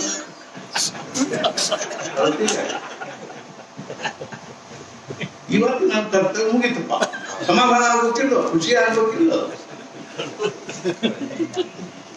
ಅದು ಹೋಗಿ ನಾ ಏನಂದೆ, ಈಗ ನಿಮ್ಮ ಮಗ ಫಸ್ಟ್ ರ್ಯಾಂಕ್ನಾಗ ಬರುವುದ್ರಾಗ 10 ಮಾರ್ಕ್ಸ್ ಕಡಿಮೆ ಇತ್ತು. ಮಗನ ಮನೆಯವರು ಅತ್ಯಂತ ಕಠಿಣ ಪರಿಸ್ಥಿತಿ ಒಳಗ ಬಡತನದೊಳಗಿದ್ದಾರೆ. ಅವ್ರ ಹುಡುಗ ನಪಾಸಾದ, ದುಃಖ ಅದ್ರದ್ದಾಗ್ತದೋ ಇದ್ರದ್ದಾಗ್ತದೆ. ನಮ್ಮ ಹುಡುಗಗೆ 10 ಮಾರ್ಕ್ಸ್ ಕಡಿಮೆ ಬಿದ್ದಿರೋದ್ರಿಂದ ಫಸ್ಟ್ ರ್ಯಾಂಕ್ ಬರಲಿಲ್ಲ ಅನ್ನೋ ದುಃಖ ಆಗ್ತದನು, ಇನ್ನು ಮಗನ ಮನೆಯವರು ಅಷ್ಟೊಂದು ಬಡತನ ಪರಿಸ್ಥಿತಿ ಒಳಗಿದ್ದಾಗ ಆ ಹುಡುಗ ನಪಾಸಾದ ಅನ್ನೋ ದುಃಖ ಆಗ್ತದನು. ಅಂದ್ಬಿಟ್ಟು ಕರ್ತವ್ಯ ವ್ಯಾಮೋಹ. ಇದೇನಿಂದ ಹೋಲಿಸ್ಟಿಕ್ ವ್ಯೂನೋ ಏನು ಸೆಲ್ಫ್ಲೆಸ್ ವ್ಯೂನೋ? ಸೆಲ್ಫಿಶ್ನೆಸ್ ವ್ಯೂ ಅಲ್ಲಿ ಸ್ವಾರ್ಥ. ಈಗ ನಾ ಯಾಕೆ ಹೇಳಿಕತ್ತೀನಿ ಅಂದ್ರೆ, ನಾವು ತಿಳ್ಕೊಂಡಷ್ಟು ಸರಳ ಇಲ್ಲ. ಕರ್ತವ್ಯ ಇದರ ಅರ್ಥ ಏನು ಅಂತಂದ್ರೆ ನಾನು ನನ್ನ ಪಾಲಿಗೆ ಬಂದಿರತಕ್ಕಂಥ ಏನೊಂದು ಕರ್ಮಗಳನ್ನು ಆ ಕರ್ಮಗಳನ್ನ ನಿಸ್ವಾರ್ಥ ಬುದ್ಧಿಯಿಂದ ಕರ್ತೃತ್ವಾಭಿಮಾನವನ್ನು ಬಿಟ್ಟು ಫಲಾಪೇಕ್ಷೆಯನ್ನು ಬಿಟ್ಟು ಭಗವತ್ ಪ್ರೀತ್ಯರ್ಥವಾಗಿ ಮತ್ತು ಆ ಭಗವಂತನ ಅನುಸಂಧಾನದೊಂದಿಗೆ ಆ ಕರ್ಮಗಳನ್ನು ಮಾಡಿ ಅದರಿಂದ ಪ್ರಾಪ್ತವಾಗಿರ್ತಕ್ಕಂತಹ ಫಲ ಅನುಕೂಲ ಇರಲಿ ಪ್ರತಿಕೂಲ ಇರಲಿ ಅದರ ಸಮಾಧಾನ ಇರಲಿಕ್ಕೆ ಬರೋದಕ್ಕೆ ಕರ್ತವ್ಯ. ಪ್ರಾರಬ್ಧಾನುಸಾರವಾಗಿ ಪ್ರಾಪ್ತವಾಗಿರ್ತಕ್ಕಂತಹ ಕರ್ಮಗಳನ್ನು ಯಥಾವತ್ತಾಗಿ ಮಾಡಿ ಅದರ ಕರ್ತೃತ್ವಾಭಿಮಾನವನ್ನು ಹೊಂದದನೆ ಫಲಾಪೇಕ್ಷೆಯನ್ನು ಇಟ್ಟುಕೊಳ್ಳದನೆ ಅರ್ಥಾತ್ ಏನು ಅಂದ್ರೆ ಅದನ್ನು ಕೇವಲ ಭಗವಂತನ ಪೂಜೆಯ ಪುಷ್ಪ ಅನ್ನುವಂತಹ ಭಾವದಲ್ಲಿ ಮಾಡ್ತಾ ಇರುವಾಗ ಆ ಕರ್ಮದ ಜೊತೆಗೆ ಭಗವಂತನ ಅನುಸಂಧಾನವನ್ನು ಇಟ್ಟುಕೊಂಡು ಒದಗಿ ಬರ್ತಕ್ಕಂಥ ಪ್ರಾಪ್ತವಾಗ್ತಕ್ಕಂತಹ ಫಲಾಫಲಗಳ ವಿಷಯದಲ್ಲಿ ಮನಸ್ವರ್ಥ ಇರೋದಕ್ಕೆ ಕರ್ತವ್ಯ ಅಂತ. ಜೋಶಿ ಅವರಂದ್ರು ನಾವು ಇವತ್ತು ಅರ್ಥಾತ್ ಅವ್ರಂದ್ರು ಪಾಪ ಕರೆಯೋದು ನಮ್ಗೆ ಅರ್ಥ ಆಗಿದ್ದಿಲ್ಲ. ನಾವು ಹಿಂಗದಲ್ಲಿ ನಾಮಸ್ಮರಣೆ ಮಾಡ್ತೀವಿ. ಈಗ ನಾ ಯಾಕೆ ಹೇಳಿಕತ್ತೀನಿ ಅಂದ್ರೆ ನಮ್ಗೆ ಪ್ರಪಂಚದ ಒಂದು ಎಷ್ಟಿದ್ದು ನನ್ನ ಜೀವನ ಖರೆ ಅರ್ಥದಲ್ಲಿ ಹೆಂಗಿದ್ರೆ ನನ್ನ ಜೀವನ ನಿಜವಾದ ಅರ್ಥದಲ್ಲಿ ಜೀವನ ಆಗ್ತದೆ ಅನ್ನೋದನ್ನ ನಾವು ವಿಚಾರ ಮಾಡಿದ್ರೆ ಅದೊಂದ್ಸಲ ಬೆಲ್ಸರ್ ಅವರು ಈಗ ಕಾಲೇಜಿಗೆ ಹೊಂಟಿದ್ರು ಬೆಳಿಗ್ಗೆ ಹೆಂಗಿರ್ತದೆ ನೋಡಿ ಸತ್ಪುರುಷ ದೃಷ್ಟಿ you should look the life by the eyes of saint. ನಮ್ಗೆ ಅದು ಕಲ್ಪನಾನೇ ಬರೋದಿಲ್ಲ. ನಾವು ಎತ್ಲಾಗ ಹೊಂಟಿವೋ ಅದಕ್ಕಿಂತಲೂ ಬೇರೆ ನಮ್ಗೆ ಏನಿಲ್ಲ ಅಂದ್ರೆ ಚಲೋ ದಾರಿ ಅನ್ನೋದು ಇಲ್ಲೇ ಇಲ್ಲ ಅನ್ನುವಷ್ಟು ಮಟ್ಟಿಗೆ ನಮ್ಮ ತಲೆ ಒಳಗೆ ಅದ್ರದ್ದು ಏನಾಗಿಬಿಟ್ಟದ ಅಂದ್ರೆ ಹಿಪ್ನೋಟೈಸೇಷನ್ ಆಗಿದೆ. ಇದ ಹಿಪ್ನೋಟೈಸೇಷನ್. ಆದ್ರೆ ಅಧ್ಯಾತ್ಮ ಅಂದ್ರೆ ಏನು ಅಂದ್ರೆ ಡಿ ಹಿಪ್ನೋಟೈಸೇಷನ್. ಯಾವುದ್ರೊಳಗೆ ಇವಾಗ ಸುಖ ಅದ, ಯಾವ್ದು ನನ್ನ ಕರ್ತವ್ಯ ಅನಿಸ್ತದೆ, ಯಾವುದ್ರೊಳಗೆ ಸುಖ ಅದ ಅನ್ನಿಸ್ತದೆ, ಯಾವುದರಿಂದ ನನಗೆ ಹಿತ ಆಗ್ತದೆ ಅನ್ನಿಸ್ತದೆ, ಯಾವ್ದು ನನ್ನ ಜೀವನ ಧ್ಯೇಯ ಅನ್ನಿಸ್ತದನೋ ಅದೆಲ್ಲ ತಪ್ಪದೆ ಅರ್ಥಾತ್ ಏನು ಅಂದ್ರೆ ಭಗವಂತನ ಸಾಕ್ಷಾತ್ಕಾರ ಆಗಬೇಕು ಅನ್ನೋದೇ ನನ್ನ ಜೀವನ ಧ್ಯೇಯ. ಅರ್ಥಾತ್ ನಾಮಸ್ಮರಣೆ ಒಳಗನೆ ನನ್ನ ಸುಖ ಅದ, ಅಧ್ಯಾತ್ಮದಲ್ಲೇ ನನ್ನ ಸುಖ ಅದ, ಪರಮಾತ್ಮದಲ್ಲೇ ಸುಖ ಅದ ಮತ್ತು ಸದ್ಗುರುಗಳಿಗೆ ಶರಣ ಹೋಗೋದ್ರೊಳಗನೆ ಸುಖ ಅದೆ ಅಂತ ಅನಿಸೋದು ಡಿ ಹಿಪ್ನೋಟೈಸೇಷನ್. ಹಿಂಗಾಗದ ಹೊರತು ಜೀವನ ನಿಜವಾಗಿರ್ತಕ್ಕಂಥ ಮರ್ಮ ಏನದನ್ನು ನಮ್ಗೆ ಅರ್ಥ ಆಗುದಿಲ್ಲ. ನಾವು ಎತ್ತೆತ್ಲಾಕು ಒಂದು ಭ್ರಮಾತ್ಮಕವಾದ ಜೀವನವನ್ನು ಬಾಳ್ತಾ ಇದ್ದೀವಿ. ಬರೇ ಕೇವಲ ಭ್ರಮಾತ್ಮಕವಾದದ್ದು. ನಮ್ಮ ಕಲ್ಪನೆಗಳ ಭ್ರಮದಿಂದ ತುಂಬಿಕೊಂಡಾವೆ, ನಮ್ಮ ಅನಿಸಿಕೆಗಳ ಭ್ರಮದಿಂದ ತುಂಬಿಕೊಂಡಾವೆ, ನಮ್ಮ ಎಲ್ಲ ಪ್ಲಾನ್ ಏನವ ಭ್ರಮೆಯಿಂದ ತುಂಬಿಕೊಂಡಾವೆ, ನಮ್ಮ ಸುಖ ದುಃಖದ ಕಲ್ಪನಾ ಎಲ್ಲ ಭ್ರಮೆಯಿಂದ ತುಂಬಿಕೊಂಡಾವೆ. ಬೆಲ್ಸರ್ ಅವರು ಒಂದು ದಿವಸ ಬೆಳಿಗ್ಗೆ ಅವ್ರು 7:15 ಅವ್ರದ್ದು ಕಾಲೇಜ್ ಟ್ರೈನ್ ಹಿಡಿಬೇಕಾಗ್ತಿತ್ತು. 7:15 ಹಿಂಗೆ ಹೊರಗೆ ಬರೋದು ಮಹಾರಾಜರು ಕೂತಿದ್ದಾರೆ ಪೇಟಿ ಮ್ಯಾಲ ಮಹಾರಾಜರು ಬಂದಿದ್ರು ಅಂದ್ರೆ ನಮಸ್ಕಾರ ಮಾಡಿ ಹೋಗ್ತಿದ್ರು. ಇಲ್ಲ ಸುಮ್ಮನೆ ಹೋಗಿ ನಮಸ್ಕಾರ ಮಾಡಿದ ಕೂಡ ಮಹಾರಾಜರು ಕೇಳಿದ್ರು ಕಸಕಾಯಿ ಚಾಲಿಲ್ಲ ಹೆಂಗ ನಡೆದ ಅಂದ ಕೂಡ ಅವ್ರಿಗೆ ಆಶ್ಚರ್ಯ ಆಯ್ತು. ಎಷ್ಟೋ ವರ್ಷದಿಂದ ಅವ್ರ ಮನ್ಯಾಗ ಇದ್ದೀನಿ, 24 ತಾಸು ಜೊತೆಗೆ ಇರ್ತೀನಿ, ನಂದೇನ್ ಪಗಾರ ಅದ, ನಮ್ದೇನ್ ಇನ್ಕಮ್ ಅದ, ನಮ್ಮ ಪ್ರಪಂಚದ ಪರಿಸ್ಥಿತಿ ಏನದ ಅಥವಾ ನಮ್ಮ ಸುಖ ದುಃಖ ಏನವ ಎಲ್ಲ ಗೊತ್ತದ ಅವ್ರಿಗೆ. ಮಕ್ಕಳು ಯಾಕೆ ಕೇಳಿದ್ರು ಕಸಕಾಯಿ ಚಾಲಿಲ್ಲ. ಇವು ಸ್ವಾಭಾವಿಕವಾಗಿ ಹೆಂಗಿದ್ದೀರಿ ಆರಾಮಿದ್ದೀವಿ ಅಂತ ನಾವು ಹೇಳ್ತಿಲ್ಲ. ನೀವು ತಂದ ಚಲೋ ನಡೆದ ಶುಭ್ರ ತಪ್ಪಿದ್ವಿ ಮತ್ತೇನ್ ಹೇಳ್ಬೇಕಾಗಿತ್ತು, ಸುಮ್ಮನೆ ಕೂತು. ಅವಾಗ ಮಹಾರಾಜ ಇದಕ್ಕಿಂತಲೂ ಈ ಕ್ಷಣಕ್ಕೇನೆ ಈ ಮೊಮೆಂಟ್ ಏನೇ ನಮ್ಮ ಪರಿಸ್ಥಿತಿ ಹೆಂಗದನೋ ಅದಕ್ಕನುಸಾರವಾಗಿನೇ ಇದಕ್ಕಿಂತಲೂ ಚಲೋ ಇರ್ಲಿಕ್ಕೆ ಶಕ್ತಿ ಇಲ್ಲ ಅನ್ನೋ ಹಾಗೆ ನಡೆದ ಅಂತ ಅನ್ಸೇ ಬರೋಬ್ಬರ ನಡೆದ. ಇದ್ರೊಳಗೆ ನಮ್ಗೆ ಎಲ್ಲ ಬಂದು ಅರ್ಚನೆ ಆಪತ್ತು ಅದು ಇದು ಸುಖ ದುಃಖ ಅಥವಾ ಸಾಲ ಮೂಲ ಏನವನು ಎಲ್ಲ ಬಂದು ಈ ಕ್ಷಣಕ್ಕೆ ಇದಕ್ಕಿಂತಲೂ ಚಲೋ ಇರ್ಲಿಕ್ಕೆ ಶಕ್ತಿ ಇಲ್ಲ ಹಂಗ ನಡೆದ ಅಂತ ಅನ್ಸಿದ್ರೆ ಬರೋಬ್ಬರ ತಿಳ್ಕೊಂಡಿದ್ದೀವಿ. ಅದು ಬರೀ ಹೊರಗಿನಿಂದ ಆಗ್ತದೆ, ಒಳಗಿನಿಂದ ಹಂಗ ಅನ್ಸೋದೇನೋ ಹಿಂಗ ಇದಕ್ಕಿಂತಲೂ ಚಲೋ ಇರ್ಲಿಕ್ಕೆ ಶಕ್ತಿ ಇಲ್ಲ ಅಂತ ಅನ್ಸೋದನ್ನೇ. ಹಾಗಾದ್ರೆ ಹಿಂಗ ಅನಿಸ್ಲಿಕ್ಕೆ ನಾವು ಏನ್ ಮಾಡ್ಬೇಕು? ಯಾವುದನ್ನ ನಾವು ಈಗ ಯಾವುದರ ಆಲಂಬನ ಮಾಡಿಕೊಂಡು ಆಧಾರ ಮಾಡಿಕೊಂಡು ಆಶ್ರಯ ಮಾಡಿಕೊಂಡು ನಮ್ಮ ಅಂತಃಕರಣದ ಒಂದು ಅರ್ಥಾತ್ ಏನು ಅಂತಂದ್ರ ಸಮಾಧಾನವನ್ನು ಕಾಯ್ಕೊಂಡು ಹೋಗ್ಬೇಕು, ಉಳಿಸ್ಕೊಂಡು ಹೋಗ್ಬೇಕು ಅಥವಾ ಬೆಳೆಸ್ಕೊಂಡು ಹೋಗ್ಬೇಕು ಅನ್ನುವಂಥ ಪ್ರಯತ್ನ ಏನು ಮಾಡ್ಲಿಕ್ಕೆ ಹತ್ತೀವೋ ಅಲ್ಲೇ ತಪ್ಪು. ನಾವು ಎಲ್ಲರ ಆಧಾರವನ್ನು ಇಟ್ಕೊಂಡು ಸಮಾಧಾನದ ಕಲ್ಪನಾ ಮಾಡ್ಲಿಕ್ಕೆ ಹತ್ತೀವಿ ಅಂದ್ರೆ ಯಾವುದೊಳಗೆ ಸಮಾಧಾನದ ಲೇಷ ಇಲ್ಲೋ, ಯಾವುದು ಅಶಾಶ್ವತವಾಗಿರ್ತಕ್ಕಂಥದ್ದನ್ನು, ಯಾವುದು ವಿನಾಶವನ್ನು ಅರ್ಥಾತ್ ಪರಿವರ್ತನೆ ಹೊಂದತಕ್ಕಂಥದ್ದನ್ನು, ಕ್ಷಣ ಕ್ಷಣಕ್ಕೆ ವಿಕಾರ ಹೊಂದತಕ್ಕಂಥ ಯಾವ ಪ್ರಪಂಚದನ್ನು, ಅದರ ಆಧಾರದ ಮೇಲೆ ನಾವು ಏನ್ ಮಾಡ್ಲಿಕ್ಕೆ ಹತ್ತೀವಿ ಅಂದ್ರೆ ಸಮಾಧಾನ ಪಡ್ಕೋಬೇಕು ಅನ್ನುವ, ಸಮಾಧಾನದೇ ಇರಬೇಕು ಅನ್ನೋ ಪ್ರಯತ್ನ ಮಾಡ್ಲಿಕ್ಕೆ ನಮ್ಮ ಆಧಾರ ತಪ್ಪಿದೆ. ಹೊರಗಿನಿಂದ ಅಲ್ಲ, ಒಳಗಿನಿಂದ ನಮ್ಮ ಆಧಾರ ತಪ್ಪಿದೆ.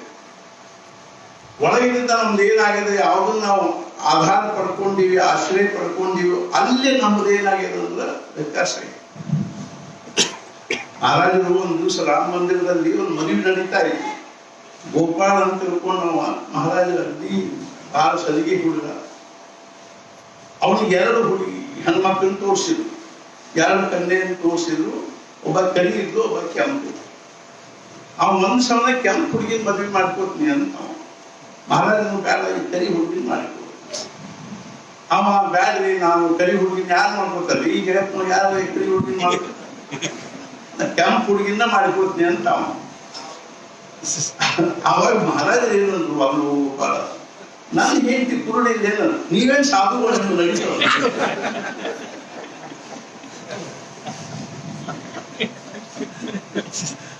ಅದೇ ಸಾಧುಗಳು ಅಷ್ಟಾದ್ರೂ ಕೇಳಿಲ್ಲ. ಅವ್ನು ಕೆಂಪು ಹುಡುಗಿ ಮುಂದೆ ನಿಂತ ಅಂತರ್ ಪಡೋದು. ಅಷ್ಟೊತ್ತಿಗೆ ಅಲ್ಲಿ ಬೇರೆ ಕಡೆಗೆ ನಡೆದಿದ್ದು ಬಂದ್ರು. ಒಬ್ಬ ಹೆಣ್ಮಗಳು ದತ್ತಾತ್ರೇಯ ಮಂದಿರದಲ್ಲಿ ಒಬ್ಬ ಹೆಣ್ಮಗಳು ಒಂದು ಕೂಸಿನ ಕರ್ಕೊಂಡಿರ್ತಿದ್ದು. ಆಕಿ ಕೂಸು ಅವತ್ತ ತೀರ್ಕೊಂಡಿದ್ದು. ಮಹಾರಾಜರಿಗೆ ಹೇಳಿದ್ಕೊಂಡು ಮಹಾರಾಜ ಬಡ ಹೋಗಿ ಆ ಕೂಸಿನ ತಮ್ಮ ತೊಡಿ ಮೇಲೆ ಹಾಕೊಂಡು ಹೆಂಗ ಅಳ್ಳಿಕ್ ಹತ್ತರು ಅಂದ್ರೆ, ಎಷ್ಟರೇ ಆ ಕೂಸಿನ ವಿಯೋಗ ದುಃಖವನ್ನು ವ್ಯಕ್ತ ಮಾಡ್ಲಿಕ್ಕೆ ಹತ್ತರು ಅಂದ್ರೆ ತುಂಬಾ ಕಣ್ಣಾಗಿನ ದಳ ನೀರು ಹತ್ಲಿಕ್ಕೆ ಅವರು ಅಷ್ಟರೇ ದುಃಖ ವ್ಯಕ್ತ ಮಾಡ್ಲಿಕ್ಕೆ ಹತ್ತರು ಅಂದ್ರೆ ಆ ಹೆಣ್ಮಗಳಿಗೆ ಆಶ್ಚರ್ಯ ಯಾಕಂದ್ರೆ ಮಹಾರಾಜ ದುಃಖ ಮಾಡ್ತಿದ್ವಿ. ಆ ಕೂಸಿಂದು ನಮ್ದು ಏನೋ ಪ್ರಾರಂಭಿಷ್ಟ ಇತ್ತು ಅಂತ ತಿಳ್ಕೊಂಡು ಅಂದ್ಕಡೆ ಪಟ್ನ ಮಹಾರಾಜ ಆ ಕೂಸಿನ ಹಾಕಿ ತೊಳಿ ಮಾಡ್ತಾರೆ. ನನಗೆ ಈ ಮಾತು ಬಹಳ ಸೇರಿತು ನೋಡುವ. ಸಮಾಧಾನ ಮಾಡ್ಕೊ, ಕೂಸಿಂದು ನಿಂದು ಪ್ರಾರಂಭ ಅಷ್ಟ ಅದ, ಯೋಗ ಅಷ್ಟ ಅದ ಅಂತ ಅಷ್ಟು ಸಮಾಧಾನ ಮಾಡಿದವಳ ಇಟ್ಲ ಕಲ್ಲಿಗೆ ಬಂದ್ಕೊಳ್ಳಿ ಮಹಾರಾಜ ಕೈಕಾಲ ಮುಖ ತೊಳ್ಕೊಂಡು ಅವಳ ಹೋದ್ರು. ಹೋಗಿ ಬಡ ಬಡ ಮಂದಿ ಗದ್ದಲ್ದಾಗ ಹೋಗಿ ಇತ್ಲಾಯಿನ ಹುಡುಗಿನ ಇತ್ಲಾ ಮಾಡಿದ್ರು, ಇತ್ಲಾಯಿನ ಹುಡುಗಿನ ಇತ್ಲಾ ಯಾರಿಗೆ ಒಬ್ಬರಿಗೆ ಗೊತ್ತಾಗಿದೆ. ಬಡ ಬಡ ಇತ್ಲಾಯಿನ ಹುಡುಗಿನ ಇತ್ಲಾಗ ಹುಡುಗಿನ ಇತ್ಲಾಗ ಮಾಡಿದ್ರು. ಅತಿ ಕಾಲ ಬಿಟ್ಟು ಅಂತರ್ಪಟ ತೆಗೆದು ನೋಡಿದ್ರೆ ಸತ್ಪುರುಷರ ಕಾರ್ಯ ಅಂದ್ರೆ ಅವ್ರು ನಮ್ಮ ಮುಂದೆ ಎಷ್ಟು ಹಿತ ತಂತನ್ ನಿಂದಿಸ್ತಾರೆ. ಮಾರ್ಚ್ 24ರಿಂದ ಇವತ್ತಿನ ತನಕ ಅದೇ ಕೆಲಸ ಮಾಡ್ಲಿಕ್ಕತ್ತೀವಿ ನಾವು. 10-11 ತಿಂಗಳಾದ್ರೂ 2 ದಿವಸಕ್ಕೊಮ್ಮೆ 15 ದಿವಸಕ್ಕೊಮ್ಮೆ ಆ ಸಂಕಲ್ಪ ಮಾಡ್ರಿ, ಈ ಸಂಕಲ್ಪ ಮಾಡ್ರಿ, ಹಂಗ ಜಪ ಮಾಡ್ರಿ, ಹಿಂಗೆ ಜಪ ಮಾಡ್ರಿ, ಆ ಉಪಾಸನೆ ಮಾಡ್ರಿ ತಂತನ್ ನಿಂದಿಸೋದು ಅವ್ರ ಬಾಗಿಲು ಸರ್ಸಿಲ್ಲ. ನಾ ಯಾಕೆ ಹೇಳಿಕತ್ತೀನಿ ಅಂತಂದ್ರೆ, ಆಮೇಲೆ ಅವ್ರು ಹಳ್ಳಿಗೆ ಹತ್ತು ಕೂಡಲೇ ಹೇಳಿದ್ರು ಹುಚ್ಚಿದ್ದು ಸುಮ್ಮನೆ ಮುಂದೆ ಬರೋಬ್ಬರಿ 6-7 ತಿಂಗಳು ಅಲ್ಲ, ಮುಂದೆ ಬರೋಬ್ಬರಿ 16 1.5 ವರ್ಷಕ್ಕೆ ಆ ಕೆಂಪು ಹುಡುಗಿ ಕಾಣ ತೀರ್ಕೊಂಡು, 1 ವರ್ಷದ 8-9 ತಿಂಗಳಿಗೆ ಕೆಂಪು ಹುಡುಗಿ ಕಾಣ ತೀರ್ಕೊಂಡು ತೀರ್ಕೊಂಡು ಕೂಡ ಗಾಬರಿ ಓಡಿ ಬಂದ. ಗಟ್ಟೆ ಕಾಲು ಹಿಡ್ಕೊಂಡು ಹಳ್ಳಿಕತ್ತ ಚಲೋ ಮಾಡಿದೀಯ ನೋಡಿ, ಹಿಂಗ ಆಗ್ತಿತ್ತು ನೋಡು. ನಾ ಯಾಕೆ ಹೇಳಿಕತ್ತೀನಿ ಅಂದ್ರೆ, ನಮ್ ಭಾಗ್ಯದ ಖರೆ ಅಂದ್ರು ನಮ್ ಜೀವನದಲ್ಲಿ ನಮ್ಗ ಯಾವುದು ನಮ್ಗ ಸುಖದ ಅನಿಸ್ತದನೋ ಅದು ಹಿತದ್ದಲ್ಲ, ಯಾವ್ದು ಹಿತದ ಅನಿಸ್ತದನೋ ಅದು ಸುಖದ್ದಲ್ಲ. ನನ್ನೊಂದು 2 ಶಬ್ದ ಹೇಳಿದ್ವಿ. ಪ್ರಪಂಚ ಹೆಂಗದ ಅಂದ್ರೆ, ಪ್ರಪಂಚ ಸಾಗಿಸೋದು ಪರಮಾರ್ಥ ಸಾಗಿಸೋದು. ಪ್ರಪಂಚವನ್ನು ಸಾಗಿಸೋದೇ ಇರೋದು. ಇವತ್ತಿದಿಲ್ಲದಲ್ಲೋ ಬಿಟ್ಕೊಂಡ ಮಹಾರಾಜನೊಬ್ಬ ಕೇಳಿ, ಮಹಾರಾಜ ಯಾರಿಗೆ ಪರಮಾತ್ಮನ ಬಗ್ಗೆ ಖರೀ ನಿಜವಾದ ಕಳಕಳಿ ಅದನ್ನು ಅವನಿಗೆ ಪಗಾರ ಎಷ್ಟಿರ್ಬೇಕು. ಸತ್ಪುರುಷರ ದೃಷ್ಟಿ ಹೇಗಿರ್ತಾರೆ, ಯಾರಿಗೆ ಪರಮಾತ್ಮನ ಬಗ್ಗೆ ನಿಜವಾದ ಕಳಕಳಿ ಅದನ್ನು ಅವನಿಗೆ ಪಗಾರ ಎಷ್ಟಿರ್ಬೇಕು. ಮಹಾರಾಜರೇಂದ್ರು ತಿಂಗಳ ಕೊನೆಯ ಒಂದು 5-6 ದಿವಸ ಅಡಚಣೆ ಒಳಗೆ ಹೋಗುವಷ್ಟು ಪಗಾರ ಕಡಿಮೆ ಇರೋದು. ಯಾಕೆ ಮಹಾರಾಜರು ಏನಂದ್ರು, ಈಗ ಹೆಂಗಿರ್ತದೆ ಅಂದ್ರೆ ತಿಂಗಳಿಗೆ ನಮ್ಮ ಕಲ್ಪನೆ ಇರ್ತಾವಂದ್ರೆ ತಿಂಗಳಿಗೆ ಸಾಕಾಗುವಷ್ಟಾಗಿ ಮ್ಯಾಲ 5,000 ಒಂದು 10,000 ಬ್ಯಾಂಕ್ನಾಗ ಒಗಿಲಿಕ್ಕೆ ಅನುಕೂಲ ಆಗುವಷ್ಟು ಪಗಾರ ಹೆಚ್ಚಿಗೆ ಇರಬೇಕು ಅಂತ ನಮ್ಮ ಕಲ್ಪನೆ. ಆದ್ರೆ ಮಹಾರಾಜರು ಏನಂದ್ರು, ತಿಂಗಳ ಕೊನೆ ಒಂದು 5-6 ದಿವಸ ಅಡಚಣೆ ಒಳಗೆ ಹೋಗುವಷ್ಟು ಪಗಾರ ಕಡಿಮೆ ಇರೋದು. ಯಾಕೆ ಅಂದ್ರೆ ಮಹಾರಾಜರು ಏನಂದ್ರು, ಈ ಮನೆ ಒಳಗೆ ತುಪ್ಪಿಲ್ಲ ತಿಳ್ಕೊಂಡು ಮಹಾರಾಜರ ಇಚ್ಛಾ ಪಗಾರ ಬಂದು ತರ್ತೀನಿ. ಎಲ್ಲಾದ್ರೂ ಒಂದ್ ಕಡೆ ಮಹಾರಾಜರ ಇಚ್ಛಾ ಅನ್ನಕ್ಕೆ ಅವಕಾಶ ಬೇಕಿಲ್ಲ. ತುಪ್ಪಿಲ್ಲ ದುಡ್ಡು ತಗೋ ತುಂಬಾ ಅನ್ನೋ ಹಂಗ ಇಡೀ ತಿಂಗಳಗಟ್ಲೆ ನಡೀತಿತ್ತು ಅಂದ್ರೆ ಮತ್ ಮಹಾರಾಜರದ ನಮ್ಮ ಪ್ರಪಂಚದೊಳಗೆ ಮಹಾರಾಜರದೇ ಅರ್ಥಾತ್ ಏನು ಅವ್ರ ಕರ್ತೃತ್ವಕ್ಕೆ ಏನ್ ಇದು ಇಲ್ಲೇ ಇಲ್ಲ ಅಂತ. ಅವ್ರು ಒಂದು ಅಧಿಷ್ಠಾನಕ್ಕೆ ಏನು ಸ್ಥಾನನೇ ಇಲ್ಲ. ಇದನ್ನ ಯಾಕೆ ಹೇಳಿಕತ್ತೀನಿ ಅಂತ ತಿಳ್ಕೊಂಡು ಕೇಳಿದ್ರೆ, ನಿಜವಾಗಿ ನಮ್ದೆಲ್ಲಾದ್ರೂ ಒಂದು ಭಾಗ್ಯದ ಏನು ಅಂತಂದ್ರೆ, ಈ ಕಳೆದ ಸುಮಾರು ದಿವಸಗಳಿಂದ ಒಂದು ವರ್ಷ ಆಗ್ಲಿಕ್ಕೆ ಬಂದು, ನಾಳೆ ಮಾರ್ಚ್ 24ಕ್ಕೆ ಒಂದು ವರ್ಷ ನಾವು ಮಾಗಲ ಬಂದ್ ಮಾಡಿ, ಆದ್ರೂ ಸಹಿತ ಸತ್ಪುರುಷರು ಎಷ್ಟೊಂದು ಕಳಕಳಿ ಇರ್ತದೆ ಅಂದ್ರೆ, ಸಮಾಜ ಏನದ ಇವತ್ತು ಇಂಥ ಒಂದು ದುಸ್ಥಿತಿಯೊಳಗೆ, ಇಂಥ ವಿಪರೀತ ಪರಿಸ್ಥಿತಿಯೊಳಗೆ, ಇಂಥ ಒಂದು ವಾತಾವರಣದೊಳಗೆ ಇದ್ರೂ ಸಹಿತ ಒಂದು ದೃಷ್ಟಿಯಿಂದ ಯಾರಿಗೆ ನಿಜವಾಗಿಯೂ ಆಧ್ಯಾತ್ಮಿಕ ಜೀವನದ ಬಗ್ಗೆ ಅಥವಾ ಸಾಧನೆ ಬಗ್ಗೆ ಅಥವಾ ಸದ್ಗುರುಗಳ ಬಗ್ಗೆ ನಿಜವಾದ ಕಳಕಳಿ ಅಂಥವ್ರಿಗೆ ಏನಾದರೂ ತಮ್ಮ ಇವತ್ತಿನ ಪರಿಸ್ಥಿತಿ ಒಳಗೂ ಶಕ್ಯವಾಗುವಂತಹದ್ದು ಏನಾದರೂ ಒಂದು ಸಾಧನೆ ಪ್ರಾಪ್ತ ಆಗ್ತಾ ಇರಬೇಕು ಅನ್ನುವಂಥ ಒಂದು ಕಳಕಳಿಯಿಂದ ನಾವು ಏನ್ ಮಾಡಿದ್ವಿ, ಶಂಕಾ ಸಮಾಧಾನ ಅಂತ ಮಾಡಿದ್ವಿ. ಮನೆಯಲ್ಲಿ ಕೂತ್ಕೊಂಡನೆ ಅರ್ಥಾತ್ ಏನು ಅನೇಕ ಪ್ರಕಾರದ ಉಪಾಸನ ಹೇಳ್ತಿದ್ವಿ, ಜಪ ಹೇಳಿದ್ವಿ, ಇದನ್ನ ಮಾಡಿದ್ವಿ. ಅದನ್ನು ಎಲ್ಲಾನು ಏನೋ ವ್ಯವಸ್ಥಿತವಾಗಿ ಮಾಡಿಕೋತ ಬಂದ್ರು. ಅದರಿಂದ ಎಷ್ಟು ಮಂದಿ ನಮ್ಗೆ ಫೋನ್ ಮಾಡಿ ಹೇಳ್ತಿದ್ರು, ನಮ್ಮ ಮನೆಯೊಳಗೆ ಇದ್ರು ಎಲ್ಲ ಅನಿಸ್ತಿದ್ರು, ನಮ್ಗೆ ಎಷ್ಟು ಮನಸ್ಸಿಗೆ ಸಮಾಧಾನ ಅದ. ಇದೊಂದು ನಿಜವಾಗಿಯೂ ಸತ್ಪುರುಷರ ಒಂದು ಕಾರ್ಯದ ಒಂದು ವಿಲಕ್ಷಣವಾಗಿರ್ತಕ್ಕಂತಹ ಈ ಒಂದು ವೈಶಿಷ್ಟ್ಯ. ಸತ್ಪುರುಷರ ಕಾರ್ಯನೇ ಇದು ನಿಜವಾಗಿ. ಯಾರಿಗೆ ಒಮ್ಮೆಲೆ ಶ್ರೀಮಂತಿಗೆ ತಂದು ಕೊಡುದು, ಒಮ್ಮೆಲೆ ಏನಪ್ಪಾ ಅಂದ್ರೆ ಅವ್ರ ಪ್ರಕೃತಿ ಆರಾಮಿದ್ದಿಲ್ಲ ಅಂದ್ರೆ ಒಮ್ಮೆಲೆ ಅವ್ರನ್ನ ಎಲ್ಲಾ ದೃಷ್ಟಿಯಿಂದಲೂ ಆರಾಮಗೊಳಿಸೋದು ಅಥವಾ ಅವ್ರದ್ದು ಯಾವುದೋ ಒಂದು ಪ್ರಾಪಂಚಿಕ ಅಡಚಣೆ ದೂರ ಮಾಡೋದು, ಇದು ಸತ್ಪುರುಷರ ಕಾರ್ಯ ಅಲ್ಲ. ಅವೆಲ್ಲ ನಮ್ಮ ಪ್ರಾರಬ್ಧಾನುಸಾರವಾಗಿ ಹೆಂಗ್ ಒದಗಿ ಬರ್ತಾವ ಬರ್ಕೋಲ್ಲ. ಆದ್ರೆ ಮುಖ್ಯವಾಗಿ ಸತ್ಪುರುಷರ ಕಾರ್ಯದ ಒಂದು ವೈಶಿಷ್ಟ್ಯ ಏನು ಅಂದ್ರೆ, ಇವತ್ತು ನಾವು ಯಾವ ಪರಿಸ್ಥಿತಿಯಲ್ಲಿ ಇದ್ದೀವೋ ಆ ಪರಿಸ್ಥಿತಿಯಲ್ಲಿ ನಾವು ಹೆಂಗ್ ಅನಿಸ್ಬೇಕು ಅಂದ್ರೆ, ನಾನು ಅತಿ ಸ್ವಸ್ಥ ಇದ್ದೀನಿ. ನಾನು ಸಹಜವಾಗಿ ಅಂದೆ ಏನು ಅಂದ್ರೆ, ಜಗತ್ತಿನೊಳಗೆ ನನಗಿಂತಲೂ ಸುಖಿ ಇವತ್ತು ಈ ಸದ್ಯ ಕ್ಷಣಕ್ಕ ನಾನು ಸಂತೋಷ ಮುಂದೆ, ನನಗಿಂತಲೂ ಸುಖಿ ಜಗತ್ತಿನೊಳಗೆ ಯಾರೂ ಇರ್ಲಿಕ್ಕಿಲ್ಲ. ಯಾಕೆ ನಾವು ದುಃಖ ಮಾಡ್ಕೋಬೇಕು? ಸಮಾಧಾನ ನಮ್ಮ ಜನ್ಮಸಿದ್ಧ ಹಕ್ಕಲ್ಲ ಅಂತ ನಮ್ಗೆ ಅನಿಸ್ತು. ನಾನು ಸಮಾಧಾನ ಈ ಹೊರಗಿನ ಪ್ರಪಂಚದ ವಸ್ತು ವ್ಯಕ್ತಿ ಪರಿಸ್ಥಿತಿ ಸಲುವಾಗಿ ಯಾಕೆ ಕಳ್ಕೋಬೇಕು? ಇರೋ ಒಂದು ಚೋಟೆ ಆಯುಷ್ಯದೊಳಗ ನಾನು ನನ್ನ ಮನಸ್ಸನ್ನು ಬಹಳಷ್ಟು ಬರೀ ಅಸ್ವಸ್ಥ ಅಸಮಾಧಾನ ಇಟ್ಕೊಂಡು ಹೋದ್ರೆ ನನ್ನ ಆಯುಷ್ಯ ಏನ್ ಮಾಡಂಗ, ಏನ್ ಬಾಳದಂಗಾತು, ಏನ್ ಬದುಕಿದಂಗ.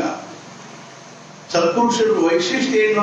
ಮಹಾರಾಜರು ಮೂರ್ತಿಮಂತ ಸಮಾಧಾನ, ಮಹಾರಾಜರು ಅಖಂಡ ಸಮಾಧಾನ म्हणजे ಮೂರ್ತಿಮಂತ ಬ್ರಹ್ಮಜ್ಞಾನ. ಇವತ್ತು ನಮಗೆ ಸಮಾಧಾನ ಬೇಕಾಗಿದೆ. ಆದ್ರೆ ನಾನು ಹೇಳಿದೆ, ನಾವು ಬಡತನ ಇರಲಿ, ದಾರಿದ್ರ್ಯ ಇರಲಿ, ಪರಿಸ್ಥಿತಿ ಹೆಂಗ ಇರಲಿ, ನರಸಿಂಹ ಮೆಹ್ತಾ ಅವರಿಗೆ ಅರ್ಥಾತ್ ಒಬ್ಬ ಗಂಡಸ ಮಗ ಆಯ್ತ, ಒಬ್ಬ ಹೆಣ್ಮಗಳು ಹೆಂಡತಿ. ಏನಾಯ್ತು ಅನ್ನೋ ಪರಿಸ್ಥಿತಿ, ಹೆಣ್ಣು ತೀರ್ಕೊಂಡು, ಅಡ್ಯಾ ತೀರ್ಕೊಂಡ, ಮಗ ತೀರ್ಕೊಂಡ. ಮನೆಯೊಳಗೆ ಯಾರು? ನರಸಿಂಹ ಮೆಹ್ತಾ, ಮಗಳು ಸೊಸಿ. ಇವರು ವಿಧುರ, ಅವರಿಬ್ಬರು ವಿಧುವ. ಜನರ ಬಗ್ಗೆ ಏನ್ರಿ ಹಂಗೆ ಪರಿಸ್ಥಿತಿ ಬಂದ್ರೆ ನಾವು ಆನಂದೊಳಗಿರ್ತೀವಿ.